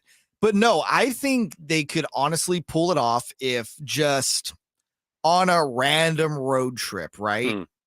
Chris just walks into the Kings locker room casually, starts doing his thing. And the reason why I think they could pull this off is because Keegan is so quiet already that Chris just, it's like, hey, bro, just kind of walk around, keep to yourself. I guarantee you they could pull this off for at least 10 minutes. Yeah, and it'd be great. As much to me, like it sounds like it would be more fun for Chris to be in the NBA and play a game. But then, for Keegan, let's say now we're into like February. So they've played most of the college season. Keegan's now inducted into the NBA. Like he knows what's going on. And they're in, the Kings are in Chicago or something. And Keegan goes, you know what? Let's switch tonight. You come up and play in the league, which will be awesome for you, Chris. I'm going back to Iowa for a night. I'm gonna battle Wisconsin again, or whoever it might be. That actually would probably be fun for Keegan too. That would be a 30 for 30 if they actually pulled off the in-game part of it that you're speaking of. Wouldn't that be so? I mean, honestly, I think it would be great. It's stuff like that movies and TV shows have been based around. But I honestly think it would be really cool, especially if we never knew it. Yeah, no, that would be fantastic. And then find out like 15 years later, like, did you know during Keegan Murray's rookie season? I think, though, funny enough, I think the Iowa State kids would figure out it's Keegan versus Chris way faster than Kings players would figure it out, just because those guys have played with both of them. Right. And so the subtleties of game, right. people at Iowa, the University of Iowa would know. But that's my point. They would know the subtleties where I feel like NBA players are so just, A, they've never really met Chris, and B, they're just kind of in their own little world all the time. Whereas in the college level, you're kind of it's more community based anyways. I think Iowa State players would figure it out way faster than Kings players would. Be a good tryout for Chris, that's for sure. Yeah. What if he just goes out there and like lights it up, puts up like a 40 burger? And they just permanently switch roles. Yeah. And then they get there's so many possibilities. And then there's a massive scandal and Sacramento's at the center of it. That would be great. Maybe not. Maybe not. All right, question 2. Question 2. What is your favorite MLB stadium that you have been to, and which one do you want to see the most that you haven't been to? Okay. I don't know what my list of stadiums that I've been to. It's decent. Maybe about, I don't know if it's quite half. Wow, really? Well, let me do so half would be 15. Okay, I'm going to do really quick math here. So I'm going to just look at the standings. Yankee Stadium, Fenway, that's 2. Twins, well, not the new Twins, sorry. So 2. You went to the old Hubert Humphrey Metrodome? I did. Why? I don't know. I was there with the Monarchs. Oh, okay, that makes sense. Yeah. Mariners, Beautiful the old stadium. Rangers. Let's see. Angels, A's, the old Mets. Let's see. The Polo Grounds? Yeah, the Nationals. Let's see. Giants, right? Of course, yep. Cubs, Did you say Dodgers, the A's? Padres, Giants, Rockies, Diamondbacks. Okay, You've so been maybe, over half. Has it been over half? That's over half. Okay. Wow. You poo-poo my list. What's your list? Where are you at? Oakland. Yep. San Francisco. Okay. San Diego. Yes, Petco's great, by the way. Dodger Stadium. Mm-hmm. That's my list. Okay, well, there's nothing wrong with that. So Nothing right with it either. I enjoy basically every stadium I've been to. Some are better than others. I really liked, just as a Yankee fan, old Yankee Stadium. This is going to sound funny, Jay. I probably had the best time, though, honestly, at Fenway. I've heard Fenway is an amazing experience, not just in the park, but outside of the park, all the bars that are popping before and after the game. Yeah. I mean, obviously, I'm a Yankee fan. I don't really care for the Red Sox, and I went to Red Sox Rangers. So no connection, no draw, 2 games, 2 different parts of the park that I sat in, and I loved it. I just thought they're into the game. The fans are educated. There's lots going on. The monsters overwhelming. It looks good. It feels like you're at what a game at Fenway would feel like if you when you watch it, you go, man, these people are into it. It's that. I mean, they are into the game, and I really enjoyed myself there. Did you see a Yankees Red Sox game while you were there? I did not. And then when I went to New York, I saw randomly Yankees and Royals. That is random, but hey, you're going for the Yankee experience, not the Royal experience. Yeah, that was the old park, which was great. And then the one time I went to the new Yankee Stadium, they were actually playing the A's. Oh, that's cool. Yeah. So I like that. I mean, Dodger Stadium's classic. I think Angel Stadium, there's really no frills to that. Giants are great. Petco's great. I know the A's gets crushed on, and we're going to talk more about that. I think you can make anything out of the experience, but you get different experiences, right, at the A's game than you would, let's say, the Giants game. I'll tell people this: if you want to go get the classic MLB experience, I mean, a ballpark that's probably been outdated for 30 plus years, and I'm not trying to be funny, it really has been. Go check out an A's game. They're cheap tickets. I'm not being serious. It's right. It is, to your point, it is a different experience, but I've never been to an A's game and not had fun. Right. Me too. And, yes, okay, if you're looking for the specialty foods or different things like that, you're not going to get it there. But if you literally just want to watch a baseball game, get a dog, a beer, whatever it might be, and watch baseball, there you go. Yeah, or chicken strips. Yes. Oddly, I want to go to Royal Kauffman Stadium. Kauffman looks beautiful. I don't know why. Pittsburgh looks really nice. Okay, you took mine. Oh, those are the two? No, not Kauffman, although I'd go to a game. I mean, I'll go watch a game anywhere. But if I had to rank where I haven't been yet that I want to, I want to go to Wrigley.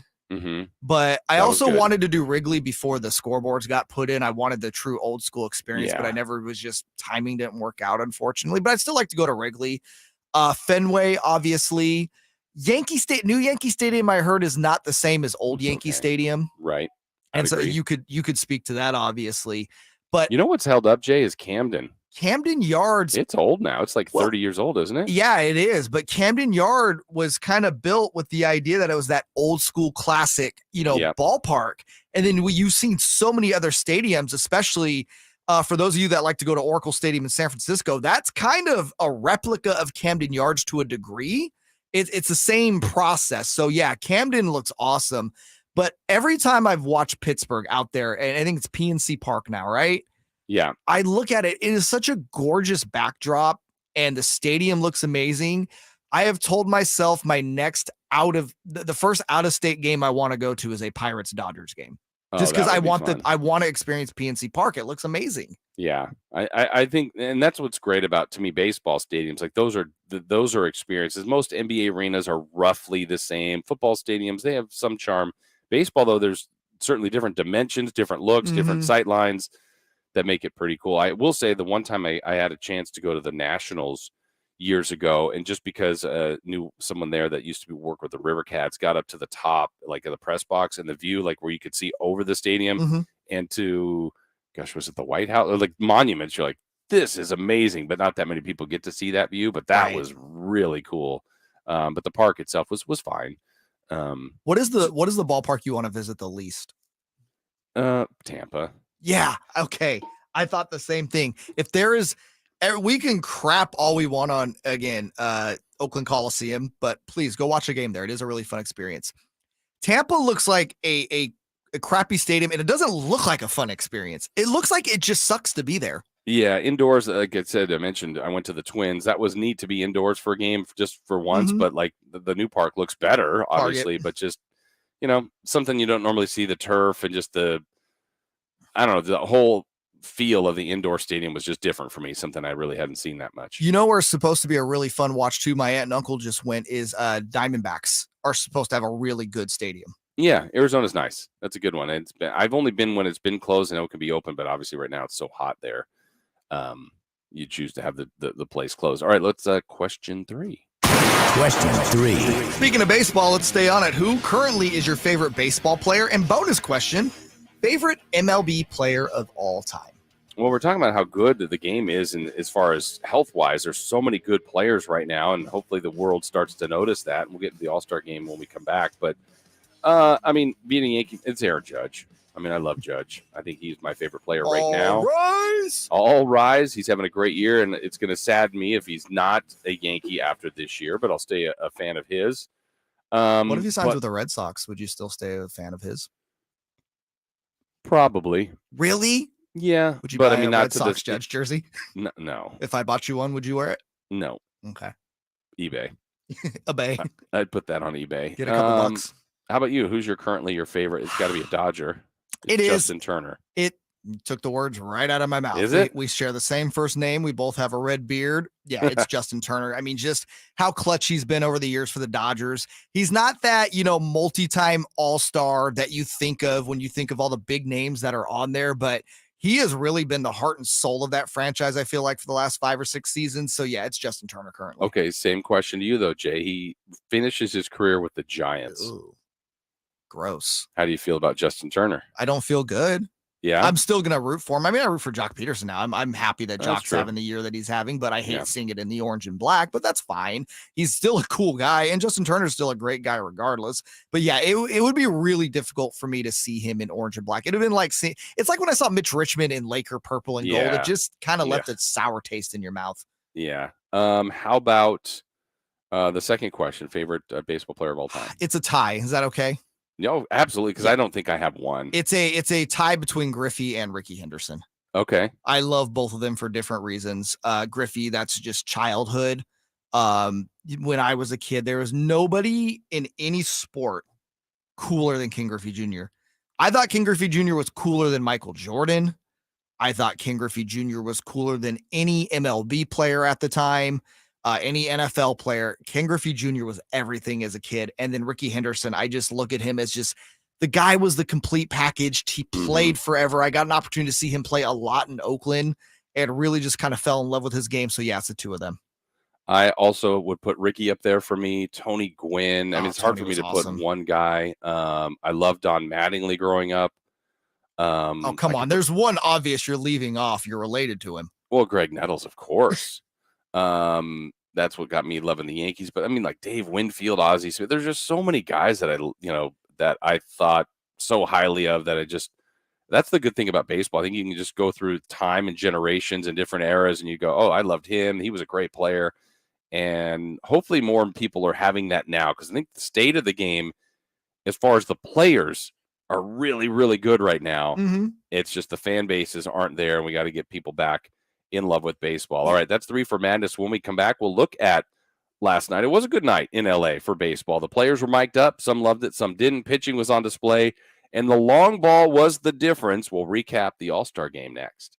Hey, you want easier access to the content you care about? You now have it. Sactownsports.com. A new way of covering the sports you love. A new digital world. The best and most expansive coverage of your local sports. Online at Sactownsports.com. Everyone loves to be outside, and so do mosquitoes.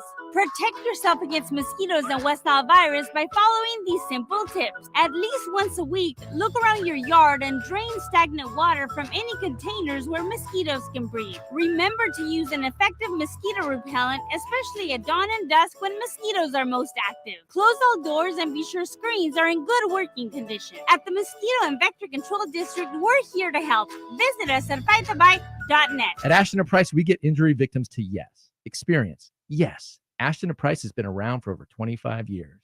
No more insurance companies? Yes. Our clients focus on getting better, and we handle all the rest. Results? Yes. We've collected over $100 million for injury victims.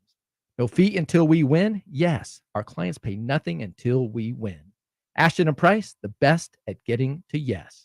Remember, for the best advice, don't think twice. Call Ashton & Price. What's up? We're talking to Chad Hoblet of Hoblet Dodge, Chrysler, Jeep, Ram, and Woodland. Chad, what's going to make this, the summer event, the best yet? Savings. Right now, save up to $10,250 off MSRP on new 2022 Ram 1500 Bighorn Crew Cabs, or $6,250 off MSRP on 2022 Ram 1500 Laramie Crew Cabs. Couple that with up to 32 miles per gallon highway with the Ram EcoDiesel, and you'll have even more savings over trucks that are only a few years old. 32 miles per gallon highway for a truck? Are you sure? Yep, 32 miles per gallon with the Ram EcoDiesel. Plus, we have over 600 available, including the hard-to-find Ram heavy-duty models. Well, better hurry because this kind of savings with those MPGs won't last long. Take a test drive today or see their full selection when you search, select, and save at HobletDodge.com. Best prices, best selection, period. $10,250 total net savings after $6,000 factory rebates and $4,250 dealer discounts. Rebates include $1,500 Chrysler Captive bonus cash. Must finance with Chrysler Captive qualified. And $1,250 Conquest bonus cash. Must own or lease non-FCA group vehicle. $6,250 total net savings after $1,750 factory rebates and $4,500 dealer discounts. Rebates include $1,250 Conquest bonus cash. Must lease or own non-FCA group vehicle. 5 each net savings. Highway MPG stated according to US EPA estimate. See dealer for details. Well, they've been here for a combined 50 years. Hey! The Carmichael Dave Show with Jason Ross on Sactown Sports 1140. Couple things to clean up on our text line or YouTube conversations here. Let's first go to the text line. Let's see. Hey, J. Ross, where can we find The Run? I was talking about the Kings social media team, kind of looking at inside the scenes, behind the scenes of the Sacramento Kings 2022-23 year. Good opening episode on Mike Brown, on Keegan Murray. YouTube, I know I tweeted it yesterday if you want to go to @JasonRoss1140 to retweet their link. But yeah, you can pretty much find it anywhere. Certainly it's on YouTube to find the full episode, which is about 15 minutes, but really worth your time, I would say. 209 Jay gives us this. Keegan Murray comp, don't judge me. Robert Horry. You just can't say it. Ew. Exactly. Now, if he wins 7 titles and 5 of those are with the Kings, We're not saying you anymore. We're not saying you ever. Yeah. But he's only 7 behind. Only. That's only it. Not a big 7 number if behind. you think about it. Yeah. Let's see. Our guy Dean wanted to know if I had ever been to the historic Forum, the Lakers arena. Yes. The fabulous Forum. Spent a lot of time there, Jay. I was going to, you told me an off-air story that I want you to bring on the air because I am very curious how all of this played out. Yeah, young Jay Ross, and then a little bit older than me, Matt Ross, my brother. We both spent with my dad, probably, especially where my brother and I were age-wise, more so me than him. He's 4 years older. I would say probably spent not an appropriate amount of time in the Forum Club. How did you get into the Forum Club? Because I never have been to the Forum. Even now, it's still open. You know, it's a concert venue now. But you know, I'm kind of sad I wasn't old enough to get to a game at the Forum in the old Boston Garden.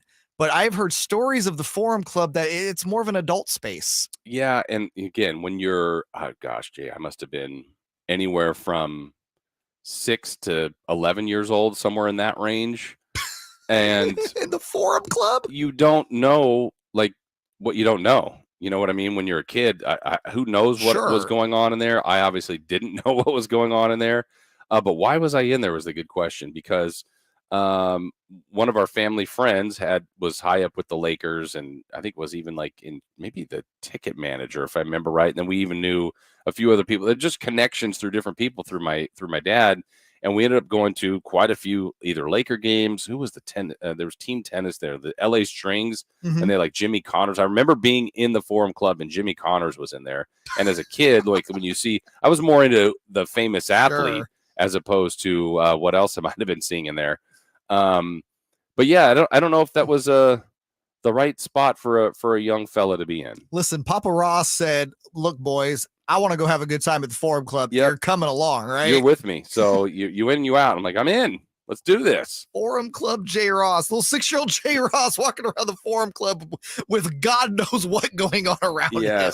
But I do remember seeing some of awesome. the Lakers when they came, like for me, and you're a kid. I mean, honestly, that like talk about big eyes and just like, did you walk up to any of them? I don't remember. I don't have a specific story. Knowing me, probably not. But just like being able to see them and especially when you're, let's even say I'm somewhere in between 9 years old, they're so tall, right? That's that's the first thing that jumps out to you. But yeah, if you see anyone like that, you're pretty amazed. I'm not gonna lie, between you going to the Forum Club when you were like 6 and then Scott Marsh meeting Julius Erving at Terry Tyler basketball camp in '86, this has been a great week for stories. Yes, it's that time of year. I'm trying to think, do I have anything? I don't have I didn't go to the Forum Club, obviously. I guess when I was a kid, I walked up to the Skyline Lounge at Arco Arena. Does that count? That was a pretty special time up there in the Skyline Lounge. I've heard the Skyline Lounge after hours was when the special time was. Yeah, used to do many shows up there, work many hours up there, and I always thought that was a thing that had its own life for, I don't know, maybe a decade or so. Mm-hmm.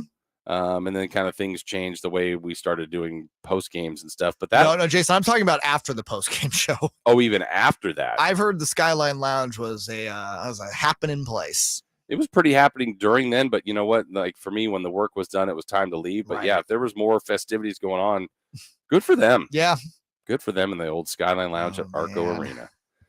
So last night we had a chance to see baseball's best on display. The American League won 3-2. It's the 9th straight year. They're just dominating this. They've won 21 of the last 25. I don't even know if that means anything. I think the game in itself is kind of random, but I guess good for the ALJ. I don't know really what it means.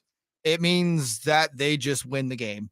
Exactly. I can't even sit and be like, well, Jason, let's break this down. The AL's won 9 straight games because of X, Y, and Z. No, they just win.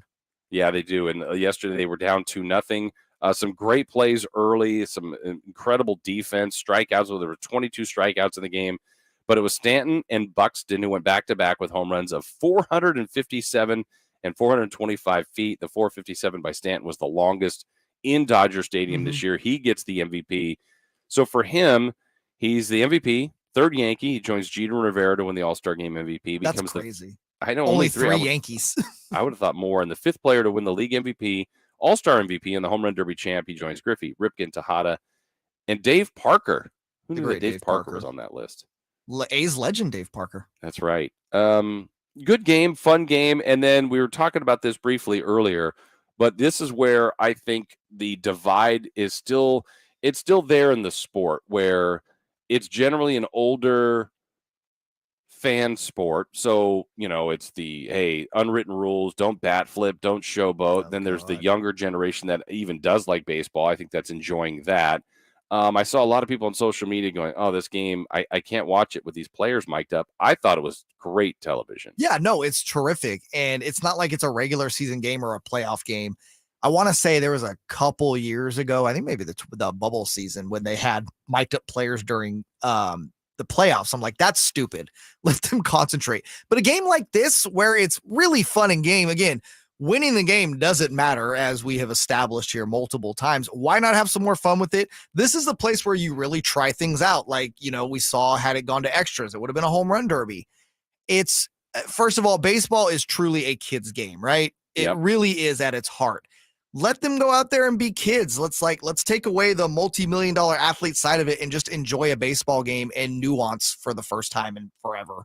Yeah, and by the end of the game, it was classic LA. Like at the beginning, I'm like, oh boy, there's some empty seats. I saw that a little bit in the home run derby, but then as the night went on, I'm like, okay, that's kind of traditional Los Angeles. 5:00 getting to Dodger Stadium can be tricky for anybody that spent any amount of time in LA. But 5:00 game, make sure you leave the office by noon. Oh man, it's such a reality, and there's been so many situations that anybody who spent any amount of time down there, it's just a different beast. It is, and the story I've told before, Jay, is Kings Lakers playoffs. I don't know what year it was, whether it was the 2002 or it might have been before that, to be honest. My family still lived down there, and I remember leaving to get to the Staples Center at the time to be on the air for maybe a 3:00 update. And I want to say I left my dad's house at, I don't know, 1:45, 1:50, and it's about 10 miles away. And I didn't make it. Bad luck. Yeah, bad. And you're an LA veteran. What is wrong with you? Well, here's the funny thing. So I don't know, again, 1:45, 10, 11 miles, just missed, but didn't matter. I had to be on the air at 3 and missed it. Boss was super upset. How could you? Same thing. I had no excuse. I was stuck, and bad move. So the next day I go, let me leave about 20 minutes earlier, maybe 30 minutes earlier, because I just barely missed, but it doesn't matter. You missed. And I want to say the next game, it might have been between games 1 and 2 or 3 and 4, whatever it was. I would say I left at about 1:15, 1:30 for a 3:00 update. Was my first time on air, and I got there in 10 minutes, and I couldn't get in the arena. So you just go, okay, like I did the right thing, and it literally took me the amount of time it should take. And I went, okay, this is why this area is so frustrating, because it took me 10 minutes. It's wild. And then if you're coming from Orange County, so I had Lakers Kings tickets. I was dating a girl at the time who lived in Orange County. And I'm like, hey, we're going to go to the game. And Orange County to LA, Anaheim to LA, with no traffic, about 30 minutes or so. Yeah, it's about 30 miles. Yeah. And so I thought, I'm like, oh, let's get ahead of it just in case with traffic. Let's leave an hour. And she just looks at me and starts laughing. She goes, yeah, we're leaving 2 hours prior if you want to get there on time. And she was correct. Yes. That traffic going from Anaheim to LA is just brutal. Gross. It's brutal. And it's all the time. I mean, I've come in there recently, and I haven't been to LA that much lately, but we might come in at night and you're like, wait, it's 11:30 at night. Why is there so much traffic right now? There's traffic all the time. Yeah, it's really stupid. And Ryan on the YouTube chat, I see you that I don't want to acknowledge that Tony Gonsolin lost the game. I acknowledged it in the top of the hour, 6:00 hour. We don't need to talk about it anymore. And Tony Gonsolin didn't lose the game. The batters around him in that NL lineup is what lost the game. Should have put up more runs. Yes. But I was hoping for the secret sauce there of a late run by the National League to get us to the home run derby. We didn't get it. No. Had the near immaculate ending to end the game. But again, looking at the young players in there in that game, it's just baseball is in a good spot. It's got to do a better job, as we've said for time and time again, of marketing itself.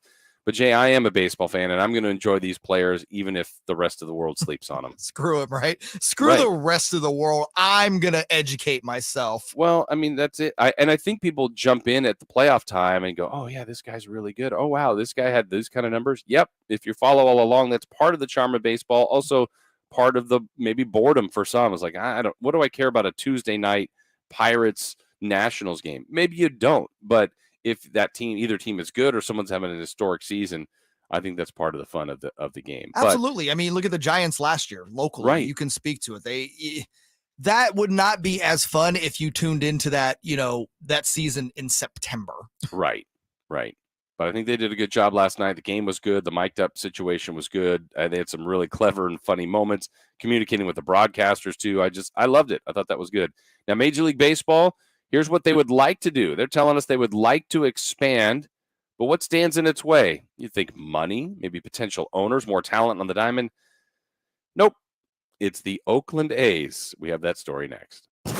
Check out the Golf to Go Hour with Frank LaRosa every week on Sactown Sports 1140. Get the latest on equipment, area courses, people that play the great game, and plenty of good conversations about golf. It's the Golf to Go Hour with Frank LaRosa. Wednesday from 6 p.m. to 7 p.m. and Saturday morning from 8 a.m. to 9 a.m. on Sactown Sports 1140. Golf to Go is brought to you by the Hagen Oaks Golf Super Shop, America's most awarded golf facility, and Naturewood Home Furnishings, where it's all about choices and always about quality, and Safe Credit Union. Let us put you first. The PGA Tour is back in Napa Valley with the Fortinet Championship, where fans experience every kind of cheers.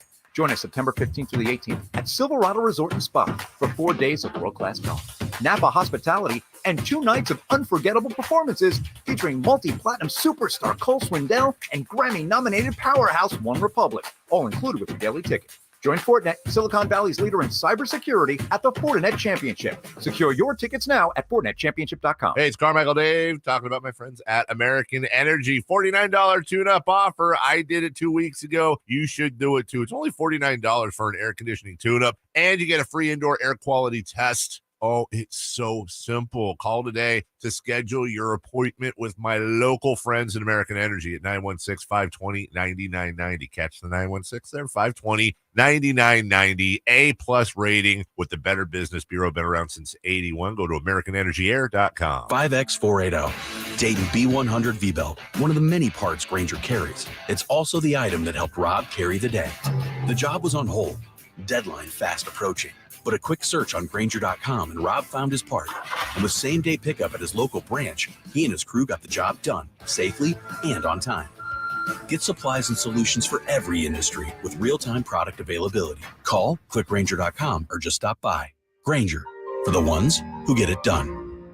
Hi guys, it's Andrew. Are you struggling with ED and sick of the pills? Well, today, Wednesday, July 20th, we're running an unprecedented one-day special you won't want to miss out on. Coastside Clinic uses the most powerful form of wave therapy. This is a technology clinically shown to repair blood vessels and improve blood flow. My favorite part is that we can get rid of your ED without any pills or side effects. If you're ready to transform your love life, grab your phone. Today is your day. Call us now and you'll qualify for the assessment and ultrasound totally free. You'll also get a gift that can produce powerful results to intimacy. You're going to love that. And today only, we're offering 5 tune-up treatments to our patients free. This is our most lucrative offer ever, worth $1,000. But call today, Wednesday, and get it totally free. 916-603-2000. That's 916-603-2000. Guys, put a stop to your ED and change your relationship. Call Coastside Clinic now to qualify. This offer ends today. 916-603-2000. Safe is such a great word. Hi, this is Frank LaRosa for Safe Credit Union. Safe just makes me feel secure with a sense of comfort. And in these turbulent times, finding anything that makes you feel protected is good for the soul. Being a member of Safe keeps your money local, gives you access to lower rates and higher dividends, while also giving you a sense of comfort that comes from knowing that your money is, well, safe. Safe Credit Union is insured by NCUA. Stimulating conversation about kitchen gadgets and baseball cards. I think that's really crazy interesting. It's the Carmichael Dave Show with Jason and JayMarZZ on Sactown Sports 1140. Jason Ross, JayMarZZ, rolling right along here. Checking in a few more texts at 916-339-1140. Our guy Danny in Chula Vista. Guys, living in Chula Vista, working in San Diego. I hate traffic. It's stupid, and I don't understand it. Agreed. This was a shock to me who moved over here from Woodland. Oh, by the way, SoCal drivers are the worst. Danny in Chula Vista. I feel like everybody would say their city's drivers are the worst. Yeah, I mean, Sacramento drivers suck, but, having driven in San Francisco, having driven in Sacramento and LA, I will agree with him. LA drivers are just awful. LA, my very unofficial report on LA driving is when you're there, it's like a unicorn if you see more than one person in a car. Yeah, almost for sure. Every car is by them, like it's a solo driver. I go, that's why there's 9,000 cars in this 2-lane road. A carpool lane. Am I right? Let's Yeah. carpool, guys. Let's save. LA's big down there, saving the environment and stuff. Why don't we start carpooling? Just saying. And everybody drives. There is other modes of transportation, but it feels like everybody drives in Los Angeles, and that's hence why there are a lot of people too. A lot of freeways. There's a lot of lanes down there. You go, man, there's 7 lanes on this freeway, and yet we're all bumper to bumper. Meanwhile, here we get 3 and we're bumper to bumper. I would kill for 7 lanes on 99 or 5. True story, JayMarZZ, for me in Los Angeles. Gosh, this would be so long ago. I was in high school, starting to drive, maybe between high school and college, driving from Los Angeles to Orange County, and whatever had happened on the freeway was so bad that, I mean, literally when you say it stopped, like we were parked, like we turned the engine off, and I actually, true story, got out of the car and threw a football in the freeway.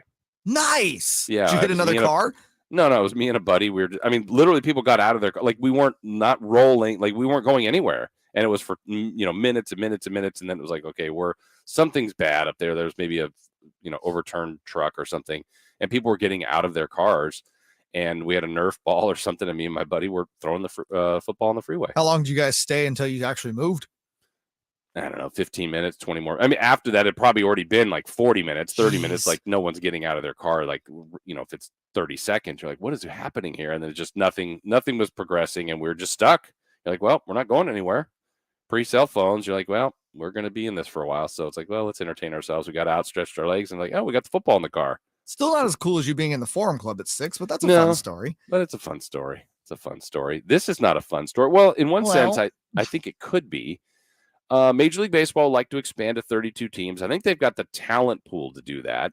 For sure. The last time baseball expanded, believe it or not, it's now back to 98. That was the Rays and D-backs. And since baseball started to expand, which was back in 61, this is the longest drought. But they're looking to add 2 new teams at some point. The potential new cities include Charlotte, Portland, Vegas. We've heard about them, Montreal, Nashville. There are others, and here's why. Obviously, there's always a why to do this. Major League Baseball, Jay, could be seeking an expansion fee of north of $2 billion. We just saw the Seattle Kraken come into the NHL. I think that was at $750 million. Obviously, MLB franchises are worth more, and you can understand why every owner would be like, yeah, bring them in. We'll take 2 new teams at $2 billion.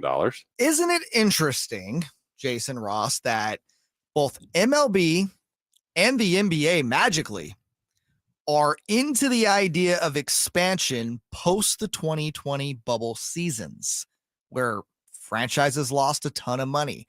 How can we quickly recoup some of those funds? Well, if we charge 2 teams in each of those leagues, let's say NBA does this too, Right. $2 billion, that's $4 billion total that gets spread around, you guessed it, the other governors and owners of those teams. This isn't a play because we think, hey, this is going to help competition, or we really think these markets will bring in a ton of money. It's a money play. It's a money play the whole time. And now, so let's stick to MLB here.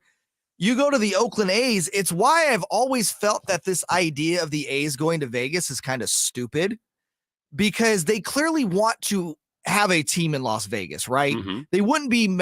I feel like the A's are just kind of doing the legwork for MLB on the viability as Vegas. But you're saying why take up that market when you know it's already going to be there? It's already going to be there. Yeah. And so there's no point of moving, but you have the A's and the Rays who are both stuck in these really bad stadium situations. Yeah, and one of those situations, as we said, both of them between Tampa and Oakland, that's the hurdle. That's what Rob Manfred, he was asked about Oakland and their stadium situation, also asked about this expansion. He said, look, we'd like to get to 32.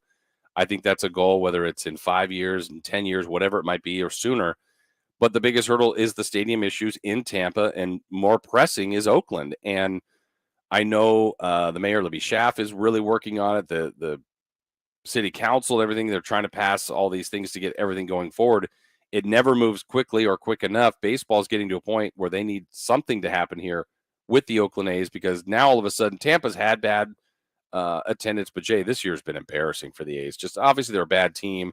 They've sold off players. Ownership is in question, but nobody's going to the games. And that's a terrible look for the sport, in a sport that needs all the positivity it can get. Right. And you can't keep operating A, with that low of attendance, and B, in that stadium. You know, Rob Manfred stating the obvious yesterday that the Oakland Coliseum is no longer a viable MLB stadium. It's really not by today's standards. Again, as a fan, you can go there, watch a ball game, get a dog and a beer, and be done with it. Sure. But as far as teams go, when it comes to, and we saw this in Sacramento, you know, with Arco Arena versus Golden One Center, there's so many different advantages to the modern arena when it comes to revenue for these teams. And the A's don't really have that source. I mean, on one end, it's really annoying that they have one of the richest owners in baseball who spends no money. But on the other side, again, it's an antiquated facility. It's just not up to standard. So I think the home run for MLB, Jason, is figure out the stadium in Oakland, get the new stadium there, because that will drive up the A's valuation, tenfold. So you win there, plus you get 2 new stadiums built in cities where you can bring in these fees for expansion, plus, again, the revenue that comes with new stadiums and new teams. I think MLB wants them to figure out in Oakland. I think in the end, the A's will figure it out in Oakland. I think the team has just spent way too much money, and the city council knows, Jason, they're never getting a private investment like this again in the city. Right. And there's so much tradition with Oakland. I don't know what they want to do with Tampa. That's a curious one, because obviously it's a newer team, not the same kind of history, but they've been good. It's been a well-run organization. You've had people that have just pilfered from them and taken front office people, because Tampa's done a lot of good things in their short time, but it's an area where I bet in Tampa the most popular team is the Yankees. I mean, like, or the Red Sox even. Yeah, just other teams that, you know, obviously when the Yankees and Red Sox come in, they get good attendance and they're all fans of the other teams, a little bit similar to what we're seeing with Oakland. But Tampa, I don't know what the solution is for the Rays. I think you have to honestly look at this, as much as I am not a fan of cities poaching other teams for obvious reasons. Tampa is just not a good baseball market. It's a really poor baseball market. Tropicana was obsolete 25 years ago when the Rays debuted. Yeah. It's obsolete now. It doesn't seem like there's a whole lot of momentum to either give a complete renovation to that stadium, which I don't even know if it's renovatable at this point, and building a new stadium out there. I think the Rays, as much as we talk about the A's, Jason, are much more relocatable than the A's. Yeah, and if we talked about some of those cities, whether it was Vegas, Portland, Charlotte, Nashville, Montreal have been mentioned for a while. I think the thought of getting to 32 is good for the sport too, as long as you keep having this. You know, generally when you first expand, it dilutes pitching a little bit because that gets hit in it, but that gives you more offense, which I think brings in fans. 32, I think you logically then, Jay, would have, you know, teams of 4 divisions and maybe clean some things up. Maybe you even have more playoff teams, which I think is also good for the sport. I think these are some little subtle things that, one, will make more money for the owners, which, you know, whatever. I don't necessarily care about that. But if it helps the sport, that's good. I think it would, getting it in more markets, but that still sounds very regional to me. If you get a Charlotte, Portland, Vegas teams, that's still regionalizing the sport. It's just, can they continue and need to do a better job of marketing their stars? Yeah, it doesn't. Put it this way, I don't think adding 2 teams helps or hurts the game itself. It's just, to your point, can they get it together when it comes to marketing, number one? And number 2, they have to make the game more national at this point. You can no longer continue to regionalize baseball the same way that you've done for years. It's just, I keep throwing the word out there, antiquated. Every time I talk about baseball, I feel like I use the word antiquated. It's an antiquated way of marketing the sport. You got to get more national on that level. But I also think I would rather see the Rays in a city like Portland, a city like Charlotte. I think Montreal is obviously ripe for them. There was talks about splitting seasons in Tampa and Montreal, which, you know, was a pipe dream. But Montreal lost the Expos and didn't deserve to. and it's a great baseball market. So if you get them, if you put I think ideally for baseball, the A's stay in Oakland with a new stadium. The Rays relocate to Montreal. You right that wrong. Plus you have another international market.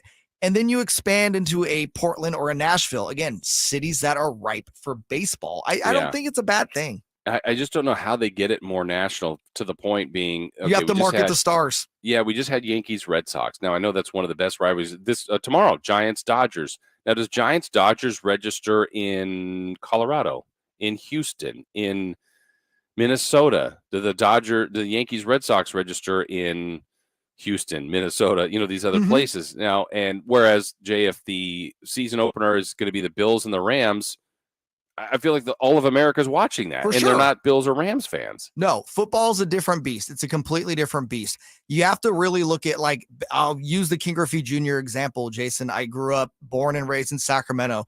The local teams are the A's and they are the Giants. I grew up loving the Mariners because I loved Griffey. Right. Yeah, my teams were the Dodgers and Mariners as a kid. I had two teams because of King Griffey Jr. You have to get back to the point where people are following stars and not necessarily team. The NBA does a great job with this. How many people follow LeBron James no matter where he plays? True. They have to get back to doing that. Yeah, they really do. Well, it's Wednesday, and we're going to give you a little what-if scenario that will make you think. We'll take you back to the hardwood. Bring your calculators as well. We'll explain that next. Breaking news, the latest happenings with your favorite teams. You ever wonder about what the heck all these kids are doing on computers all the time? Stay up to date with all of it by following us on Instagram and Twitter. Excuse me, gentlemen, a little update for you. At Sactown 1140. This is Joe Cordell. In other ads, I've talked about the weighty matters that are on the table in divorce: assets, debts, spousal support, and of course, children. But here I want to talk to you about a troublesome issue that arises early and often in the divorce process, but which attorneys, including myself, say too little about, and that's the cost of a divorce. Yet as important as this factor is, it shouldn't overwhelm the more deserving issues that are raised by divorce. But here are just a few things that Cordell & Cordell is doing to help. We have now reduced our initial deposit or retainer. Also, there's no longer a charge for initial consultations for those who retain. And finally, we now provide on the front end a maximum fee pledge for certain modification and support. Hey, it's Carmichael Dave from my good friend Shelby at United Wholesale Lending. Shelby, Peter, the whole team over there at refinancewithshelby.com, making it happen. Listen, local lenders, local lender or reputation to uphold. With other banks, you're just a number. Why would you possibly want to purchase or refinance from someplace in Southern California or Florida or Texas or Ohio? Why don't you try purchasing or refinancing with local folks that live amongst us, that worry about word of mouth, that know the title companies, that know the appraisers, and if you're trying to purchase, that know the realtors? So when realtors are looking at multiple offers, they say, you know what, I've worked with Shelby before a bunch of times, and I know if you got a pre-approval from him, your deal is going through. They can close a purchase loan in 17 days. That's speed on your side with a local lender. You can compete with cash offers. RefinanceWithShelby.com. NMLS number 279051. BRE number 018643544. Dirk Bentley. Beers on Me Tour 2022. Friday, July 29th, Toyota Amphitheater. And he's bringing along special guests, Ashley McBride.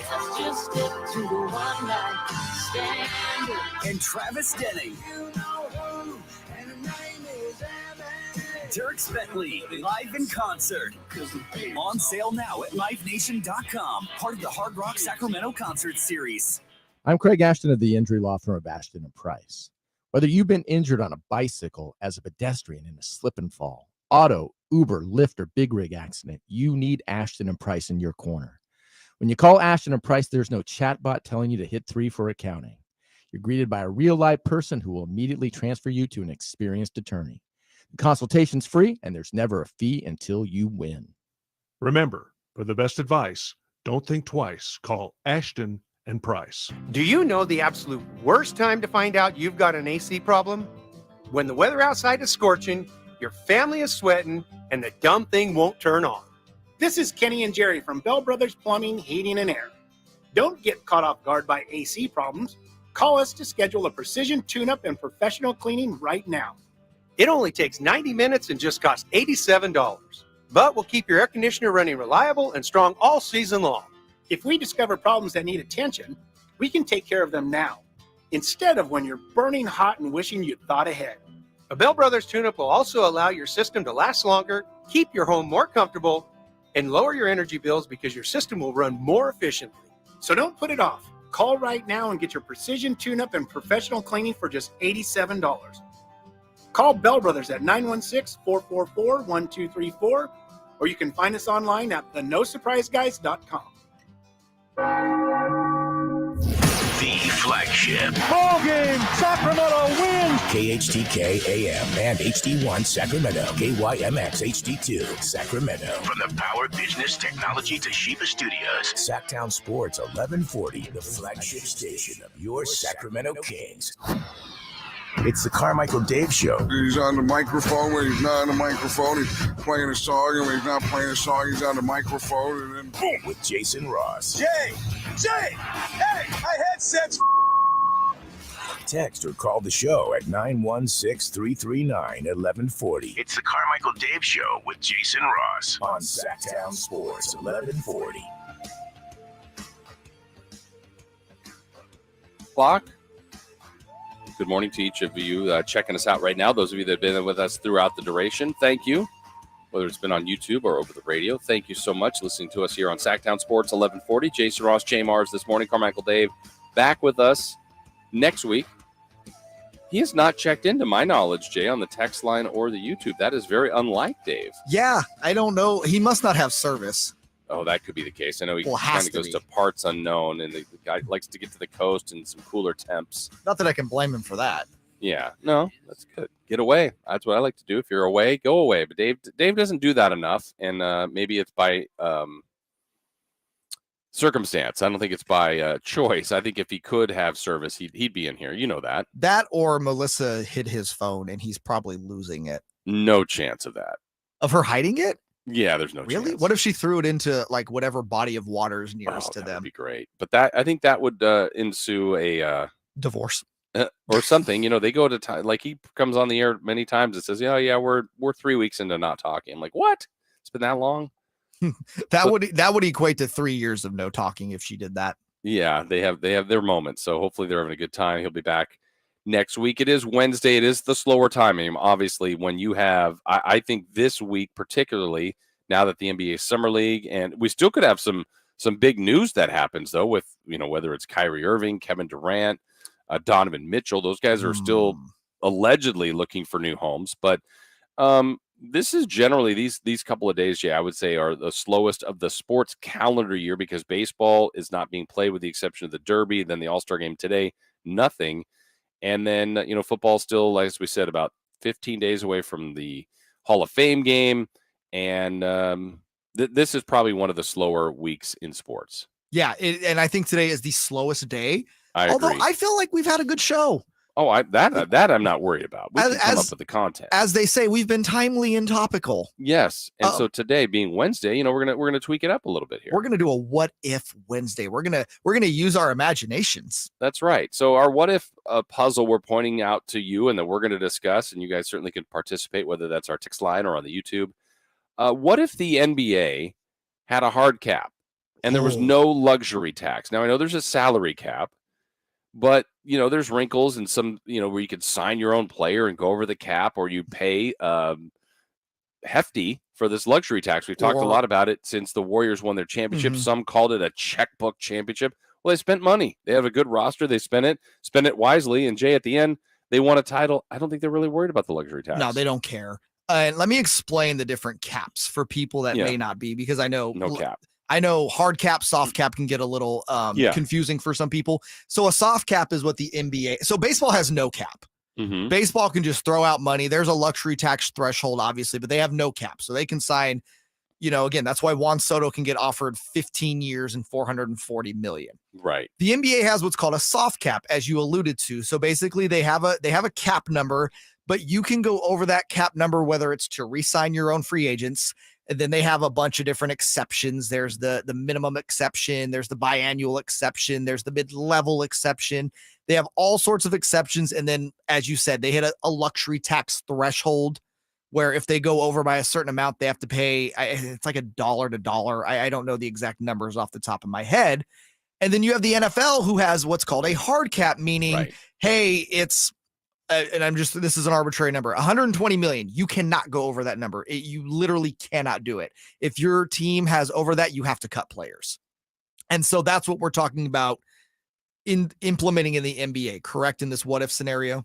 Right. And that's what we're doing here. So the hard cap there, and just for some reference, so the 2021-2022 season, teams in that luxury tax that are paying dollar to dollar, and in some cases even more than that, this last year, and you'll see a theme here, Jay, the Warriors, the Nets, playoff teams, obviously one's a champion, the Clippers, who had a good team, but injuries kept them out of the postseason, Bucks, the defending champs the year before, Lakers, so they missed badly on that, the Jazz, and the 76ers. So most of those teams ended up being playoff teams, with some of them going pretty far, and in the Warriors case, winning the championship. Yeah, and then there's, again, with the luxury tax, if you repeat it, there's more penalties, which it looks like the Warriors are going to be hit with next year. And I know this has been a big talk over the summer about with the next collective bargaining agreement coming up in the NBA. It's like, teams like, the smaller market teams cannot spend what the Warriors, who are Bay Area, again, big market, the Lakers and Clippers, big market, the Nets, big market. They just don't have the funds for it.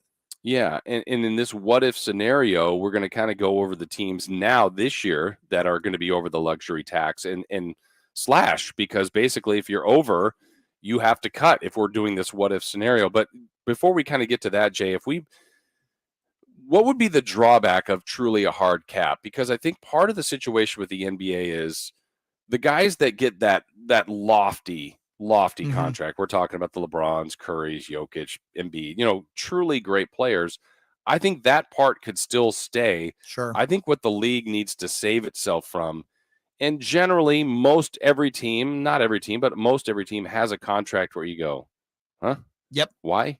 Well, can you save yourself from that player where you go, that is just a bad deal that also elevates and hurts other contracts? Because I would reference and go, wait, you're paying that small forward what? I'm better than them. I need to get this, this, and this. So there's always a few bad contracts that I think reflect and then turn into other bad contracts around the league. Well, the big drawback and the big thing you're going to hear from the Players Association, because the NBA has tried to implement a hard cap before, and the Players Associations has always said no, because they're in it to make more money. Right. You're going to limit the amount of money that the players can make. You're going to limit the amount of max contracts thrown out. If you're a team, realistically, with a hard cap, you can maybe have 2 max players, because you're going to have so little money left over that you're just filling your roster out with guys. And that affects guys at the bottom too, because those guys are going to miss out on potential contracts. You do away with the exceptions that certain guys sign. So a guy like Malik Monk, for instance, if the Kings are either at or near the cap, they couldn't sign Malik Monk this offseason. They couldn't give him that $18 million, which means he'd have to go try to find that money somewhere else in maybe a less desirable situation. So it would hurt the player's ability to make money. That's going to be the first argument you're going to get. The second argument you're going to get, and it's kind of in the same stratosphere, is, okay, let's look at, and again, we'll just use the Kings as the example, right? So they've given De'Aaron Fox a max deal. Let's say they then sign Domantas Sabonis to a max deal, which really hampers them down the line of who they can sign. And let's say Keegan Murray over these next 4 years, Jason, on his rookie deal, is just a monster. He's outstanding. Right. He's going to enter that, free agency period. The Kings won't have any money to sign him because they're hard capped. Yeah. So you're going to lose a guy for no reason, essentially. You can't re-sign your own player unless you're able to, ship off De'Aaron or DeMontis, which, again, hurts your ability to build a championship team in the NBA. Yeah, and I think if you look at the way the cap and the way the league has been constructed and modified and learned from past mistakes, I believe this is the world they want the NBA to be in, would be this, Jay. I think they want you to draft well, build and keep that player, because they're giving you the bonus of, hey, I can sign the player that I drafted to more money in another year, one more year in the terms of that second contract. So they're trying to reward you for getting it right in the draft. And the more times you could do that, and then they'd like to leave players on teams for 10 plus years if possible. Now, that's not always how this goes. I think if there was a hard cap, I believe we would probably have less. I think we'd have less movement of for players. sure. And that to me then goes to a little bit of a drawback. As much as I appreciate, Kobe, Tim Duncan, Dirk Nowitzki playing on the same team, part of our summer, part of the NBA Twitter world lights up, Jay, when we go, oh my gosh, Kevin Durant wants a trade.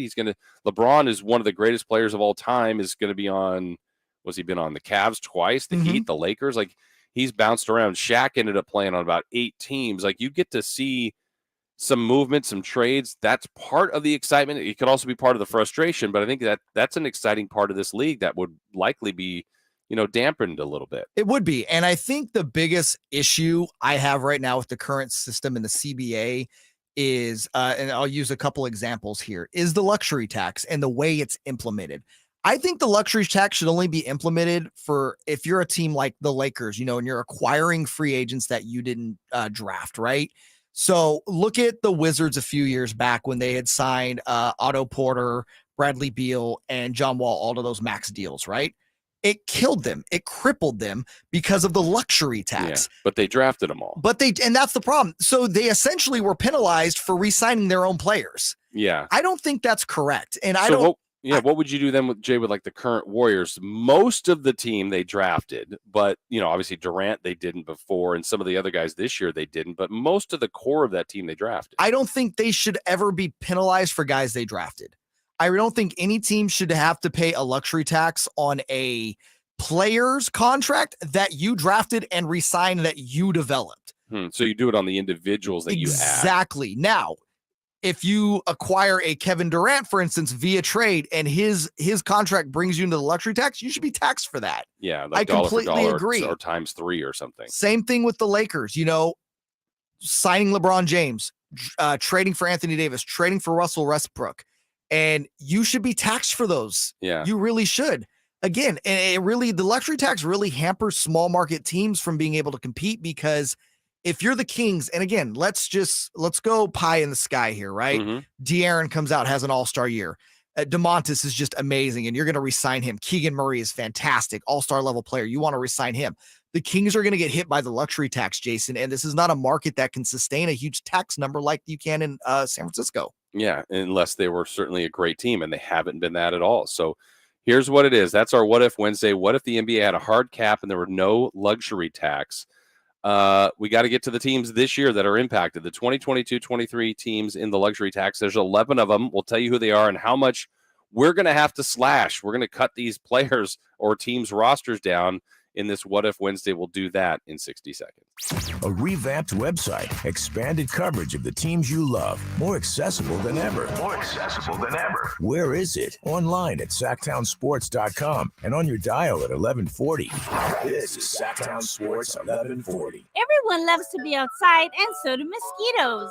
Protect yourself against mosquitoes and West Nile virus by following these simple tips. At least once a week, look around your yard and drain stagnant water from any containers where mosquitoes can breed. Remember to use an effective mosquito repellent, especially at dawn and dusk when mosquitoes are most active. Close all doors and be sure screens are in good working condition. At the Mosquito and Vector Control District, we're here to help. Visit us at fightthebite.net. Safe Credit Union is local, in your community, and member-owned. Because members are shareholders, Safe's profits, they're reinvested in you. You get lower rates and higher dividends so you can save more, and you'll reach your financial goals faster. Now, Safe's branch staff, they're knowledgeable and ready to serve, and in-branch appointments are always encouraged at safecu.org. When you need advice about the future, well, let Safe put you first. Join Safe and be a part of the credit union movement today at safecu.org. Safe Credit Union is insured by NCUA.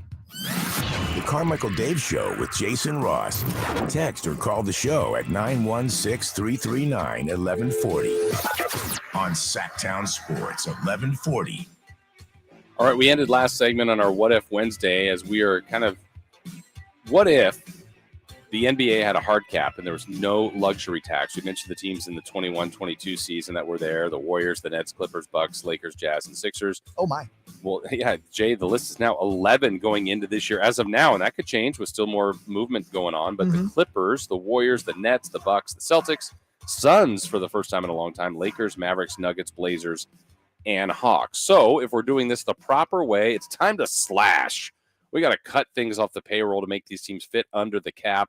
We're going to start in the order of the least guilty, and that's the Atlanta Hawks, Jay. They're 1.2 million over, so logic tells us we have to dump 1.2 million off the Atlanta Hawks in our What If Wednesday. That isn't too brutal when you're only 1.2 over, but you're also paying for a team that's been okay, had a good year 2 years ago, not that great a year last year. No, they got in at the 8th seed, but that's coming off a year where they were in the conference finals the year prior, which I always thought was a fluke. And yet last year kind of proved that correct. Really, when you look at a roster like that, and I don't have their roster up in front of me right now, but isn't it kind of really like, all right, who's at the end of the bench that's around 1.2, 1.3? You wait them. It's that simple. It's, second round pick. I'm looking at, contract wise, a guy like Tyrese Martin. I mean, nothing that's moving the needle and changing the Hawks, but they're also barely over the cap. So we'll move on from the Hawks because that's at 1.2. Let's go to the Blazers, a team that had the longest playoff streak until last year. They missed it. They had made it 8 straight years. They had a disappointing season last year and kind of rebooted mid-season, changed their team completely. But in all their contract reformations here, Jay, they are now 1.5 million over the cap. Again, that's a small slice. That's in this present day. If we go to the 1.5 million players, Summer League MVP Trendon Wofford, Greg Brown. These are the kind of names we're talking about. Yeah. Again, not changing the dynamics of the Blazers. No, you're probably waving Brown at that point, and the roster's there. The other part of this that's interesting is Jason, correct me if I'm wrong. You don't have to fill all 15 roster spots, right? What's the minimum? 12? I can't remember what the minimum is, but you're right. You don't have to fill, but you're changing your depth too. Yeah, no, you are. And that's where, again, this is going to get really interesting when we start getting to the teams that have a big tax number. Yep. Because it's going to be, all right, you have to fill, and let's just say, I think it's 13. So you have to keep 13 guys on the roster. Well, here's that jump. So we got the guilty part. You're still guilty, Hawks at 1.2 million, Blazers at 1.5. Now let's jump. Let's go to the next team on our list of 11 if we're doing our What If Wednesday. Jay, it's the Denver Nuggets, and they come in 10.5 million over. Now that's a player. That's a rotation player, maybe even in some situations a young star. That's your mid-level exception, actually, probably. Yeah, which is usually a good player. And to put that in perspective for people, the Kings use their mid-level exception to sign Malik Monk. So that's kind of the quality you're dealing with. Right. And so if we look at the way Denver is constructed salary-wise, here's the players north of 10.5 million: KCP, Aaron Gordon, Michael Porter, Jamal Murray, and Nikola Jokic. Say that slower one more time. I'm trying to catch Sorry, up. Jokic, Murray, Porter, Aaron Gordon, and KCP. Ooh. You're likely not touching those guys, but we got to get to 10.5 million. So now you're looking at multiple players because everyone else is 6 million or below. They just added Bruce Brown at 6'5".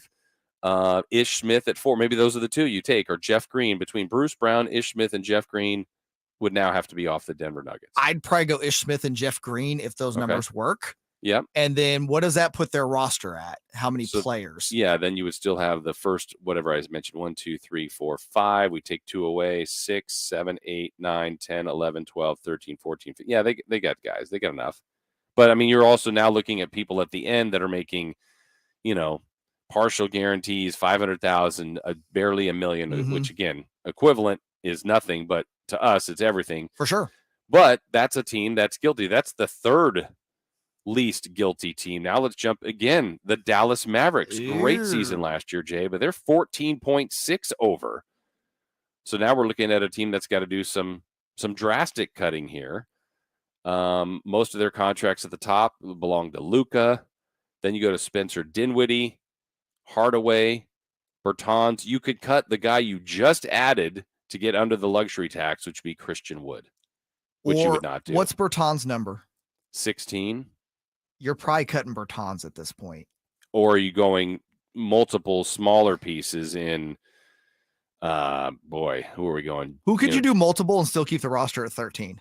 Yeah. Oh, it's close though. Let me see right now. Their current roster is at 1, 2, 3, 4, 5, 6, 7, 8, 9, 10, 11, 12, 13, 14, 15. Okay. But to get to, what did I say, 16 million or 14 million? 16. You're no, 14.6. I'm sorry. Yeah, 14. You're going to have to either move one big one or, man, it's going to be tough, like Kleber and JaVale McGee or something like that, which changes the dynamic of the team. Sure, but I'd rather keep Kleber and McGee than Bertans at this point. Okay. And Bertans, again, has been a good player. He's kind of struggled the last couple of years after getting his deal that he had signed. But I'm probably cutting Bertans, dude. And there's a quality player that you can't keep. Yep, this is how different the league is. Let's go to a team that we would love to cut everybody. That's the Lakers. They, too, are going to be over the cap this year. So, again, this is our what if. We're trying to figure out how we would change this if there was a hard cap. Jay, what's the Lakers' number? $16.1 million that they are over. And if you look at their salaries, man, boy, is it top-loaded with Westbrook, the highest paid at 47, LeBron at 44, AD at 37. Then it drops to Talen Horton-Tucker at 10. Wow. So you'd have to do like Talen Horton-Tucker and Lonnie Walker, and then... Wouldn't you rather just cut Westbrook and then get completely under the cap? Sure. I think that's the move for the Lakers, right? Yeah, if you're doing it in the dramatic what-if way, that's probably what they do, because then you could add more players. Right, and you'd probably still have to pay Westbrook, and at this point, I think the Lakers have the money that they would rather pay Westbrook $47 million to go away if that got them, that would put them, like $30 million under the cap or so. Yeah, but in that scenario, honestly, if they did that, no one at this rate could get Westbrook. No, again, he tips the scales. It's just too much money. You'd have to, what would end up happening is in the CBA, you'd have to have this clause where you could waive guys. You have to pay them their full salary, but it doesn't count against the hard cap. And then they're free agents. Yeah. When you also hope then that like in this way, if there truly was a hard cap, that the salaries would be corrected a little bit. They would be though. That's the thing. More on point. All right. The Suns are guilty. They're $60.2 million over. They've got a really good team, though, and to me, there's about their depth. Booker, 33. Ayton's going to jump into the 30 million range. Chris Paul at 28. Bridges at 20. So you could probably slice like a Jay Crowder and a Cameron Payne, I guess. Hurts the depth, but yeah, you'd rather do that than get off one of those first 4 contracts, right? Or go like Shamet and Saric. Again, Shamet and Saric is probably actually what you'd want to do, although I like Landry Shamet a lot. Saric, when he's healthy, is good. Right, but has missed the last season plus. Yeah, no, you'd have to cut your depth there, and then would that put them that probably puts them around 13 guys, right? Yes. Okay. Yeah. Another team here in our what if. Let's go to the Celtics. Really good team, so close to winning it all. $20.1 million over. So now we're getting into like true impacts of changing your roster here in this what if. $20.1 million. Again, do you go for one big ticket item? Is there a big ticket item they can go after? I don't know. Like Tatum makes 30, Brown's 28, Horford. Maybe you go for Horford and get under at 26. He was so important to what they did last year, though. Brogdon's at 22, Smart 17, Derek White 16, Robert Williams 10. Maybe it's Gallinari's at 6. You just added him. Can you get him and like Derek White? But boy, it feels like those two people are going to be important to the team. Yeah, and it feels like Brogdon will be this year too. Wouldn't you just get off of Brogdon at that point?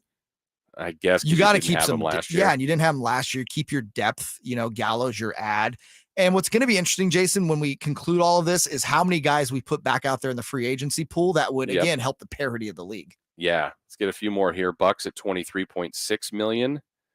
How do you make this team better at 23.6? They're kind of top heavy with their top players, obviously.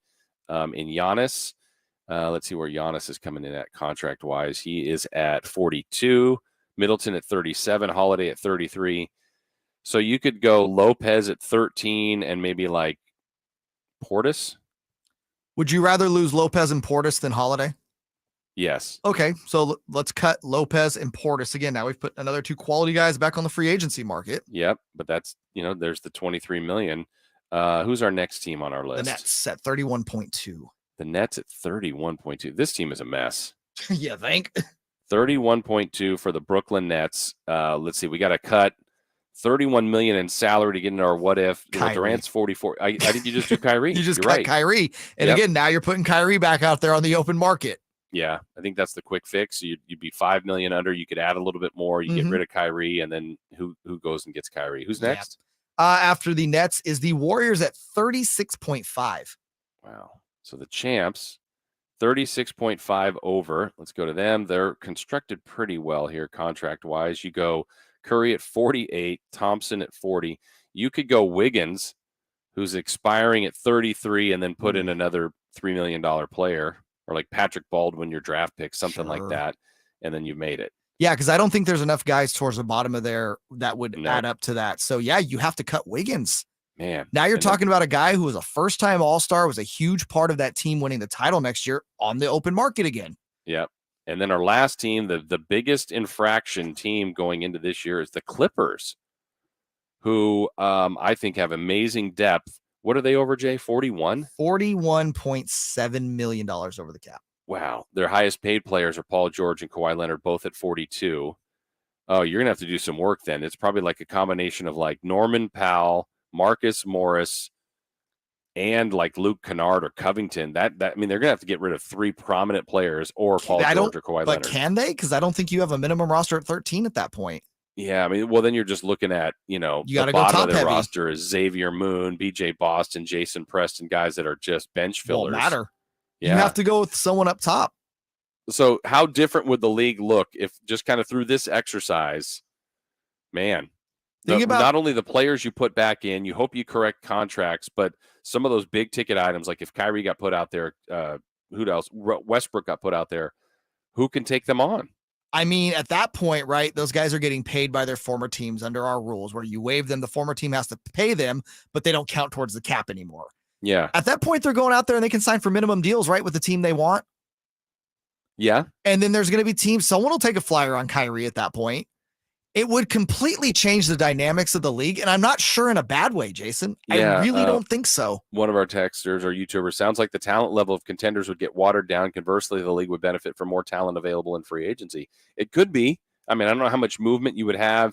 I think what it would do is, I think over time, if this was really implemented, I think what the hope would be to me, Jay, is that you get more of the correct pricing on contracts. Yeah. That's what needs to happen. And again, if you're interested in more of this in the hard cap scenario, go look at the NFL. You saw the 49ers deal with this. They got hard cap. So what they traded DeForest Buckner, a all pro Bowl quarterback guy on their line. You have to make big decisions when there's a hard cap. Yeah. And honestly, Jason, there's a reason why the NFL has so much parity.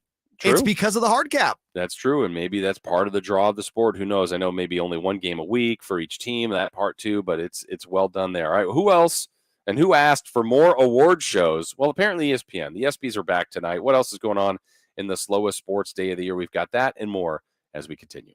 Sactown Sports 1140 is broadcasting live on YouTube. To me, it's a must-watch. Check out the Carmichael Dave Show with Jason Ross and the Cattles and Rami Show. Plus, get exclusive content. Search Sactown Sports 1140 on YouTube.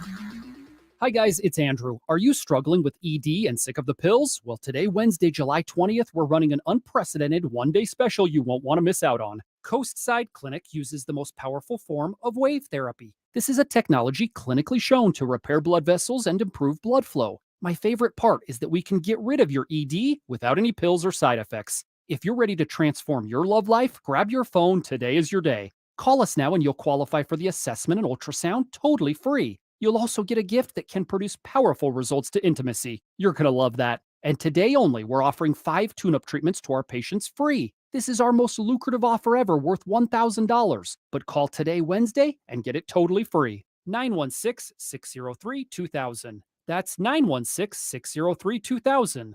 Guys, put a stop to your ED and change your relationship. Call Coastside Clinic now to qualify. This offer ends today. 916-603-2000. The PGA Tour is back in Napa Valley with the Fortinet Championship. Join us September 15th through the 18th at Silverado Resort and Spa for world-class golf. Hey, it's Carmichael Dave talking about my friends at American Energy. $49 tune-up offer. I did it 2 weeks ago. You should do it too. It's only $49 for an air conditioning tune-up, and you get a free indoor air quality test. Oh, it's so simple. Call today to schedule your appointment with my local friends at American Energy at 916-520-9990. Catch the 916 there, 520-9990. A-plus rating with the Better Business Bureau. Been around since 81. Go to AmericanEnergyAir.com.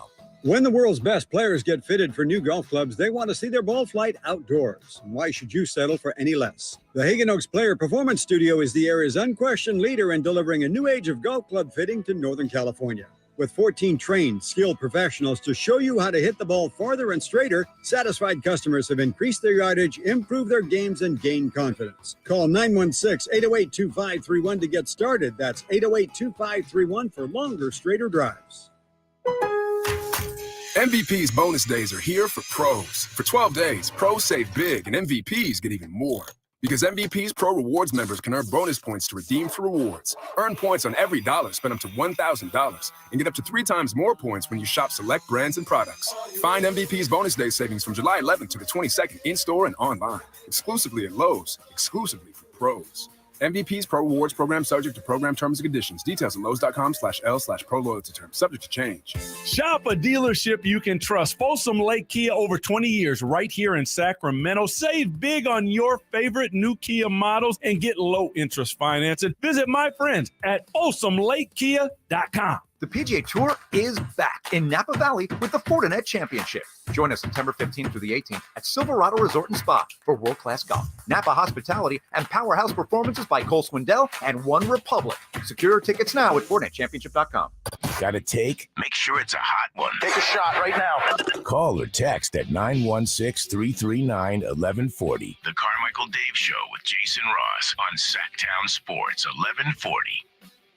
Hopefully you enjoyed our what if there. It was a scenario that we came up with. We got a couple good recommendations on our text line and our YouTube. Joe from YouTube said, what if Joe Lacob owned the A's? And that's a good what if there. You know, Jason, I think we might need to bring that one back tomorrow. We might need to. That's a really good one. That is a good one. So we'll have some more what ifs for you. We appreciate that. Again, slower time. We're going to get into that.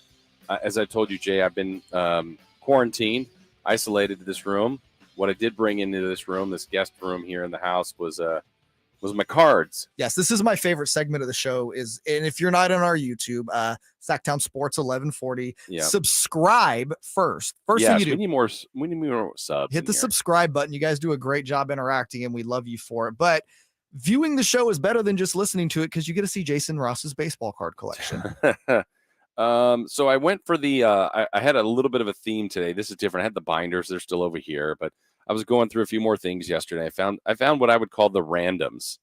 And let's see, this is a little case here of the when was Larry Johnson drafted? The football player or the basketball player? No, Grandmama. Grandmama was 92. No, hold on, 91. 91 draft.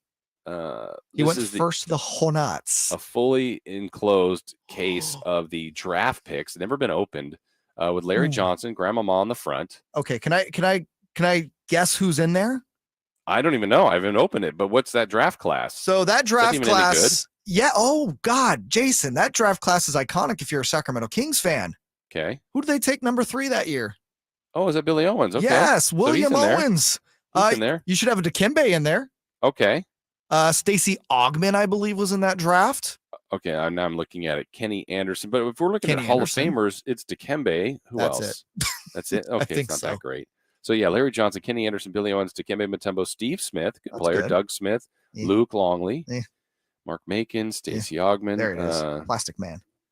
Brian Williams, who became Bison Daly, right? R.I.P. Terrell Brandon, Greg Anthony, Dale Davis. Okay, let's see. Dale Davis was an all-star one. LeBradford Smith. For Kings legend LeBradford Smith. Uh-oh, you know who's in here, Jay?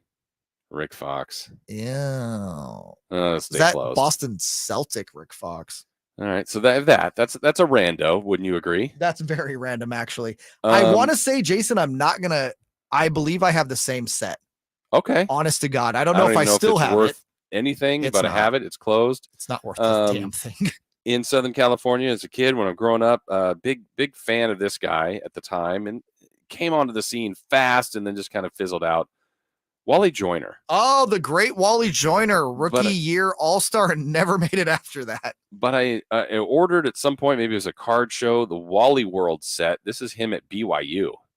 I did not know he was a BYU standout. I guess he was. The name like Wally, it makes sense. Yep. So I think it's a 14 card set in this little case that has been open, but kind of random. I like this card. I found this one. I don't even know what this one is. What group? Oh, it's Upper Deck. It's Tom Selleck, but it's also Frank Thomas. So Tom Selleck, I know he had a spring training at bat with the Tigers, but it looks like he's with the White Sox here. Selleck.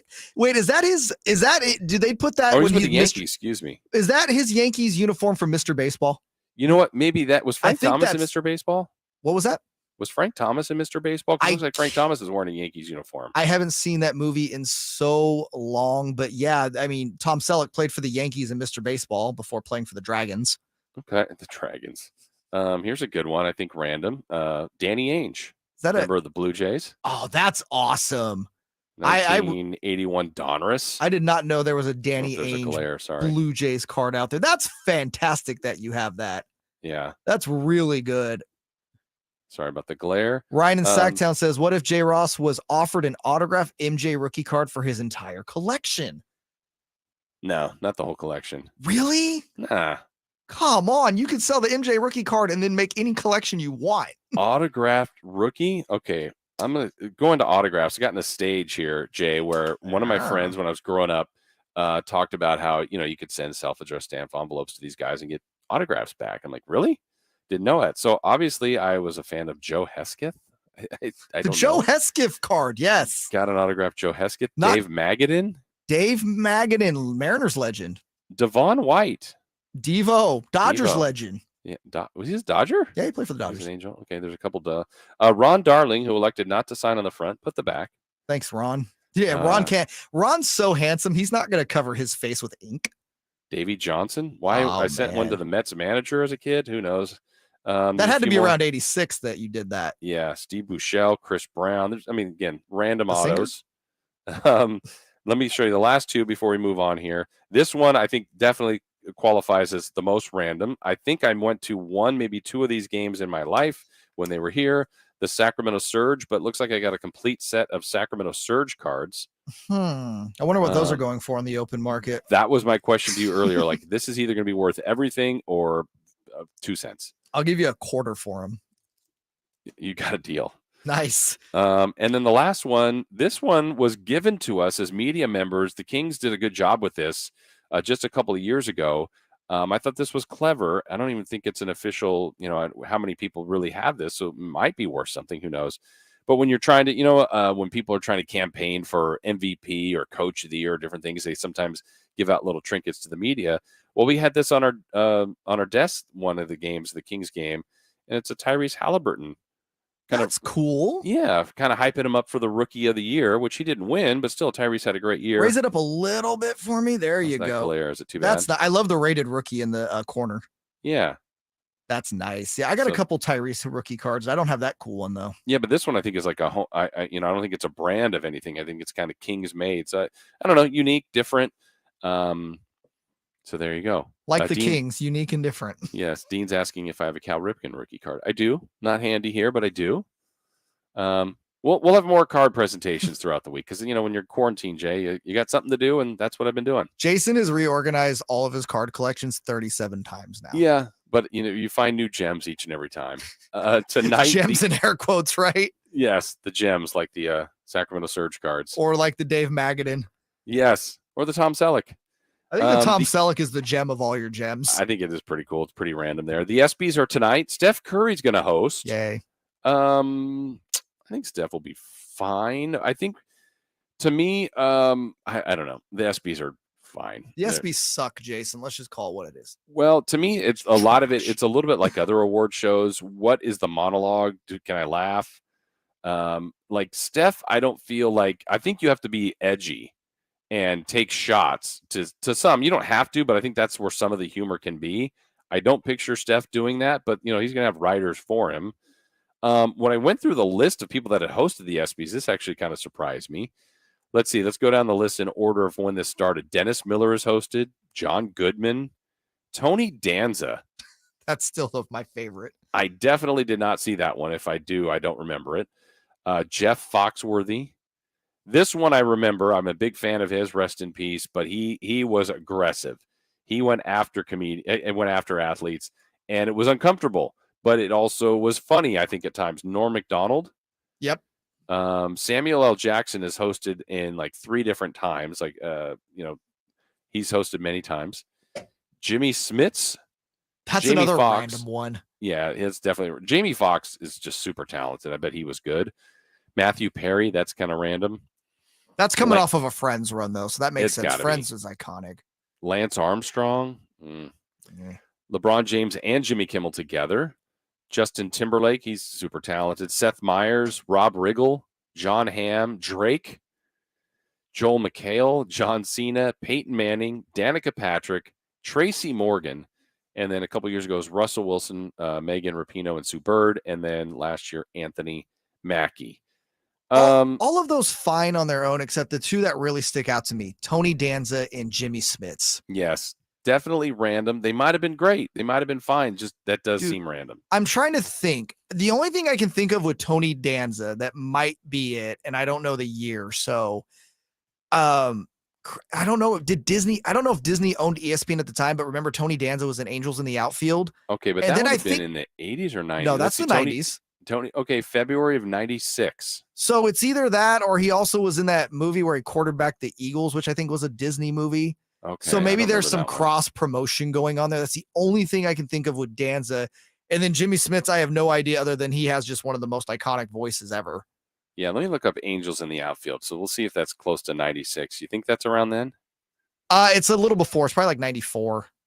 Okay, let's see. Angels in the Outfield came out in good for you, Jay. 1994. Look at me. That I'm getting ready for celebrity birthdays coming up next segment. Yes, you so are. that's my We got a warm-up. loaded final segment, so we're going to get into that. We've got that. We finished this beautifully crafted Wednesday show with a look at the news, and we know it as we know it, and we also see if JayMarZZ can guess those ages of the people that we call celebrities. That's all coming up after this.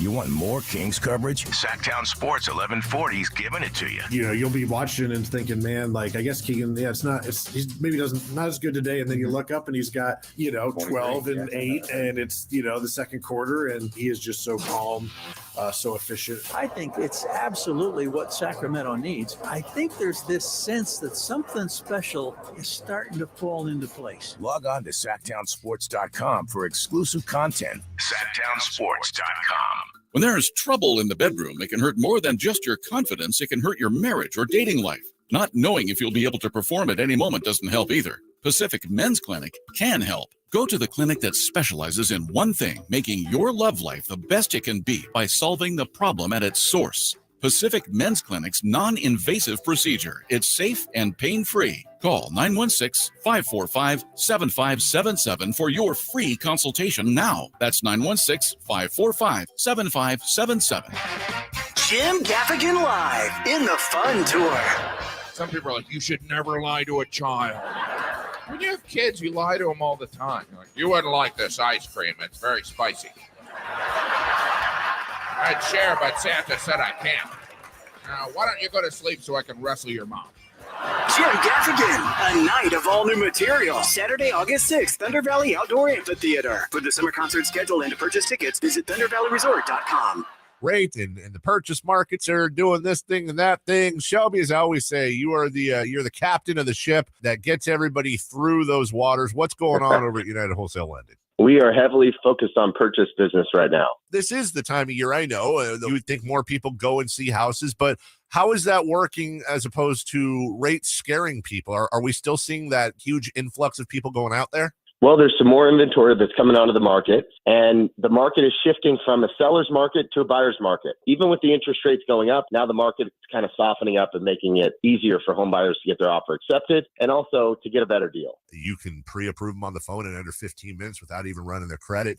But what you also do is you give them the exact things they need to knock out personally so that they can get into homes. That's exactly right. We create a roadmap to get them in the position to buy a house. RefinanceWithShelby.com. That's RefinanceWithShelby.com. NMLS number 279-051.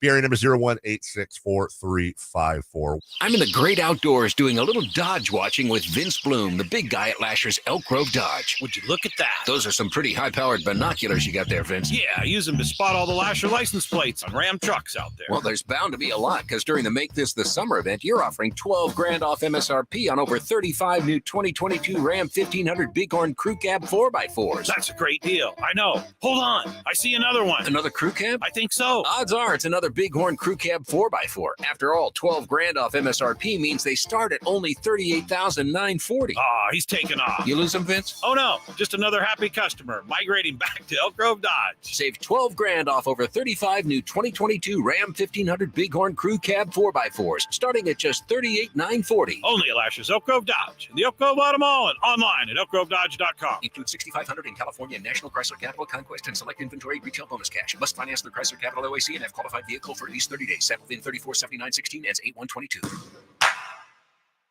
Greetings, Sacramento. It's Doug Christie here with the Good Feet store asking, when was the last time you did something nice for your feet?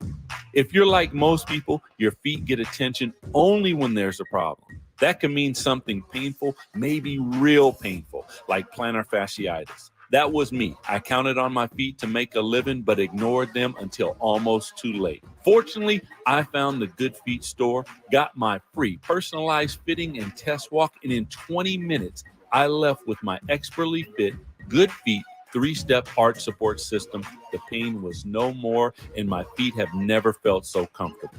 I'm a Good Feet believer, and you can be too. Come in for a free fitting and test walk. Visit the Good Feet store in Sacramento, Roseville, Stockton, and Modesto. Online at goodfeet.com. Stand by on this frequency. It's time for the news of the day. Thank you for ruining the show and dropping a steamer on my journalistic integrity. Today's important headlines, intelligent analysis, hard-hitting interviews. Yeah, this is none of those things. Here's Carmichael Dave and Jason Ross. Oh my God, I love those guys. Thank you. It's nice. We appreciate that. Jason Ross, Whatever. JayMarZZ. Screw the voice guy. Didn't say me. Yeah, come on. We love JayMarZZ. As we are back here, final segment of this Wednesday, July 20th show. Carmichael Dave is back with us next week. Let's give you what today means to a lot of you. July 20th, it's National Moon Day. I think that's the moon in the sky, not the mooning, I don't think. Who knows? Here I was hoping to put them cheeks out there today. Always time to put the Mo cheeks out. National Pennsylvania Day. Okay. International Why does Chess Pennsylvania Day. get its own day? I don't know. What the hell's Pennsylvania doing to get their own day? International Chess Day. Chess or checkers, Jay? Chess. Okay. It's a man's game. You're always one step ahead of me. Hey, National Lollipop Day. Hmm. Lollipops are good. I don't know when the last time I had one, but they're good. I'm going to the dentist today. I wonder if I'll get one. Ooh, cleaning or more Cleaning. Okay, that's good. Standard checkup there. It's National Fortune Cookie Day. Oh, I Fortune can get behind cookies that. are not that great at cookie, but Really? they're okay. I mean, they're bland, but I eat them. The thing is, they have just enough sweetness where this is my weird thing. I like to kind of crumple them up into my fried rice. It's really good. Interesting. Actually, I'm stunned by that, but now I'm curious. Yeah, it's not. And don't like overdo it, just a little bit, and it's actually not bad. Okay, I've never thought of that. There you go. I hate when you get sometimes you get this deep fortune, or you get the blank. The empty is like, I really get upset. Yeah. Like probably way too upset for what it is, but it's just the idea of like, yo, it's a fortune cookie. Without it, it's nothing. Right. And now there's some places, it depends on the place you go, like that might have chocolate coating or sprinkle. That's like they might too much. Yeah, they're trying too hard. Just give me a good fortune, entertain me, make me laugh, something like that. But I'm with you. The fortunes I don't like they're not really a fortune. It's like they're common sense. Like thou who moves slowest will get there last. Yeah, I know. Yeah, exactly. So I'm gonna keep moving slowly, and I'll finish last. I'm okay with that. Gosh. On this day in July 20th, let's go back to just a couple years ago, 2019. Queen's Bohemian Rhapsody became the first pre-1990s music video to reach 1 billion plays on YouTube. Who knew? Very I interesting. did not know that. Also, one of the only songs to chart, I believe, twice. Is that right? I believe it charted on its original, when it first came out, and then when it was on the Wayne's World soundtrack in 91 or 92, I think it charted then again too. Get popularized again. How about in sports? This is something I read and saw that I've never seen this highlight, and I feel like I wish I did. This day in 1965, New York Yankees pitcher Mel Stoudemire hit an inside-the-park grand slam as a pitcher. That highlight needs to live somewhere. I don't think that happened. Yeah, without the video, it didn't. Someone made that up the same way they made up Wilt Chamberlain's 100 points. Someone made up Mel Stoudemire hitting it. Yeah, and he's holding the paper like inside the park.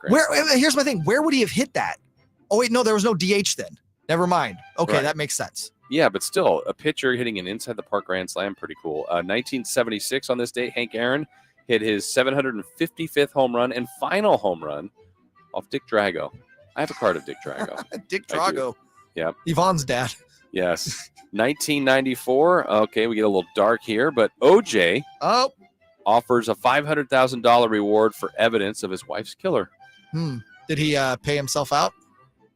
Jay, as they say, if it doesn't fit, you must acquit. Well, I don't proven believe innocent that. on that, I guess. Proven. Yeah, right? proven innocent. Exactly. On this day, just 1 year ago, 2021, Ew.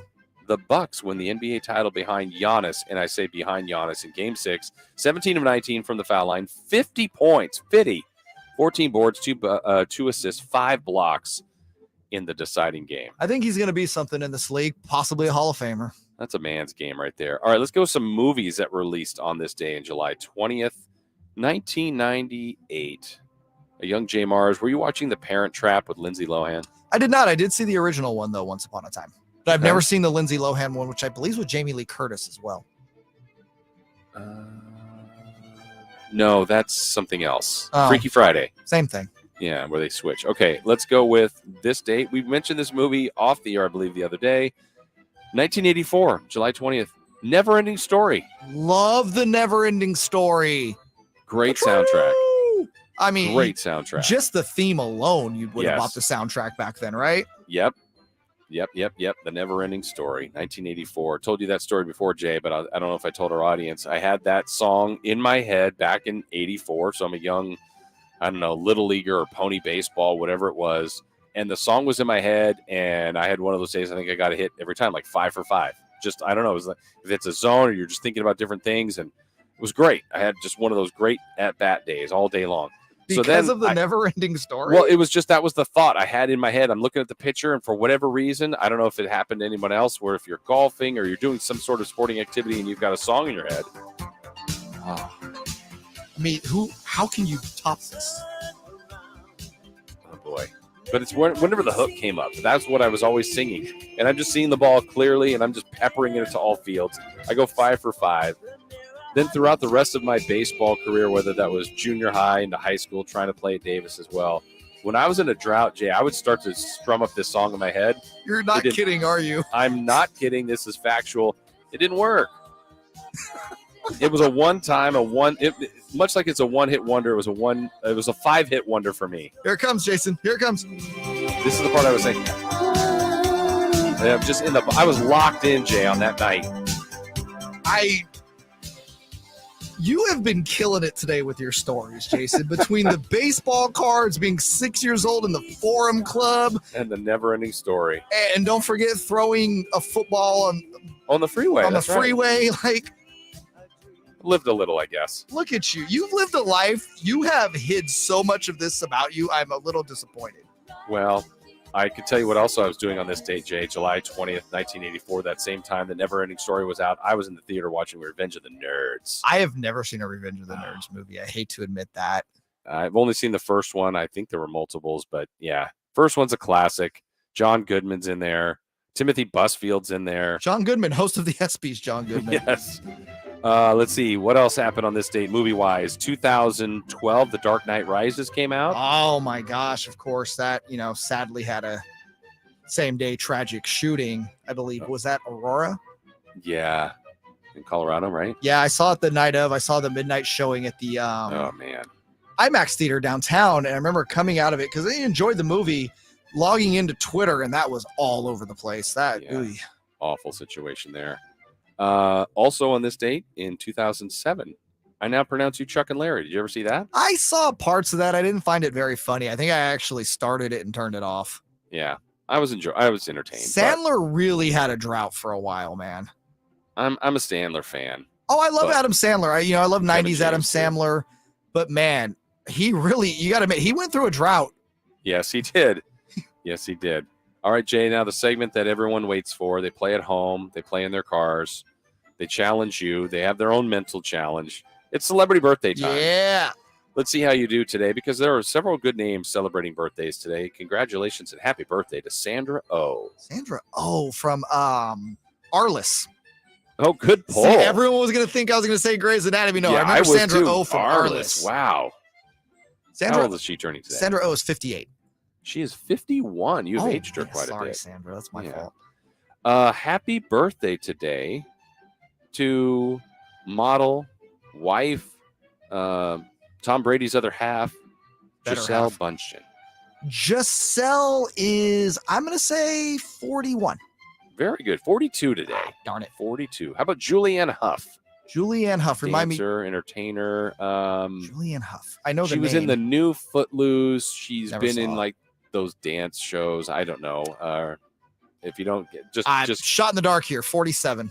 Okay, 34. That's close. 34. Happy birthday today to the mystery man of the Brooklyn Nets, Ben Simmons. Benjamin Simmons is 26. You nailed that right on the button. Happy birthday to also fellow NBAer, Steven Adams. Steven Adams is 29. You got that one right. Did you know that? Yes. Because that one floored me. Yeah. I don't know why I thought he was. I mean, I thought he was 29. 35 too. Exactly. That one I was like, wait, Steven Adams has been around forever. He's 29? Man. Happy birthday to Jesus Shuttleworth, one of the greatest three-point shooters of all time, Ray Allen. Ray Allen's 45? 47. Oh, man. For Ray Allen. Happy birthday today to Omar Epps. The great Omar Epps, the second Willie Mays Hayes. Yes. Have you been anywhere with Omar Epps? I feel like you've met Omar Epps. I have not met Omar Epps. Okay. I don't know why I thought you had. God, how Omar's got to be, I'll say 54. He is 49 today. Dang, I'm aging people today. Badly. And then last but not least, the happiest of birthdays to Carlos Santana. Carlos Santana is 75. He is 75 today. JayMarZZ. You aged a few people, but others you just got right on the nose. Yeah, I feel like everyone I aged, I kind of made it up with. Yes. I'm really proud of myself today. I'm patting myself on the back right now. You had a good Wednesday today. Thank you. It was a fun show. It was a fun show. We appreciate all of you out there for participating, for listening, for watching. And if you too are having a birthday out there today, It looks like someone related to Kevin's having a birthday named Maya. Is that on our YouTube chat? Yeah. So happy birthday to whoever that is. I don't know if that's Someone maybe a related small to child. Kevin. Happy birthday. Where's that one? Yeah. Today is my daughter Maya's 6th birthday. Well, happy birthday. Happy birthday, Maya. 6 is a good. You know what, Maya? 6 is a good age. Go to the Forum Club. You're old enough. Yeah, tall Chinese guy, Kevin, if you can get in there, just knock on the door. I'm sure it's still open. Check out the Forum Club. 6 is about the right time. It's the sweet spot. Really learn a little bit about life. Learn a little about what's going on in the world. Daddy, what's that? Yeah, don't worry about that. Don't worry about that, small child. Just enjoy your Shirley Temple with 2 cherries. Just enjoy it. Well, this was fun. We will be back tomorrow. Baseball is back tomorrow. Oh, by the way, it gets back with Dodgers and Giants. Let's go. Let's get this thing started. The feud between JayMarZZ and all the Giants fans will get started again tomorrow. We'll have that tomorrow. We'll be back. Thank you so much for listening. Thank you to JayMarZZ. I'm Jason Ross. Make sure you check out Cattles and Rami, as Rami is in again today. Jim Rome is coming your way next. See ya. It's the Carmichael Dave Show with Jason Ross. This is Joe Cordell. In other ads, I've talked about the weighty matters that are on the table in divorce: assets, debts, spousal support, and of course, children. But here I want to talk to you about a troublesome issue that arises early and often in the divorce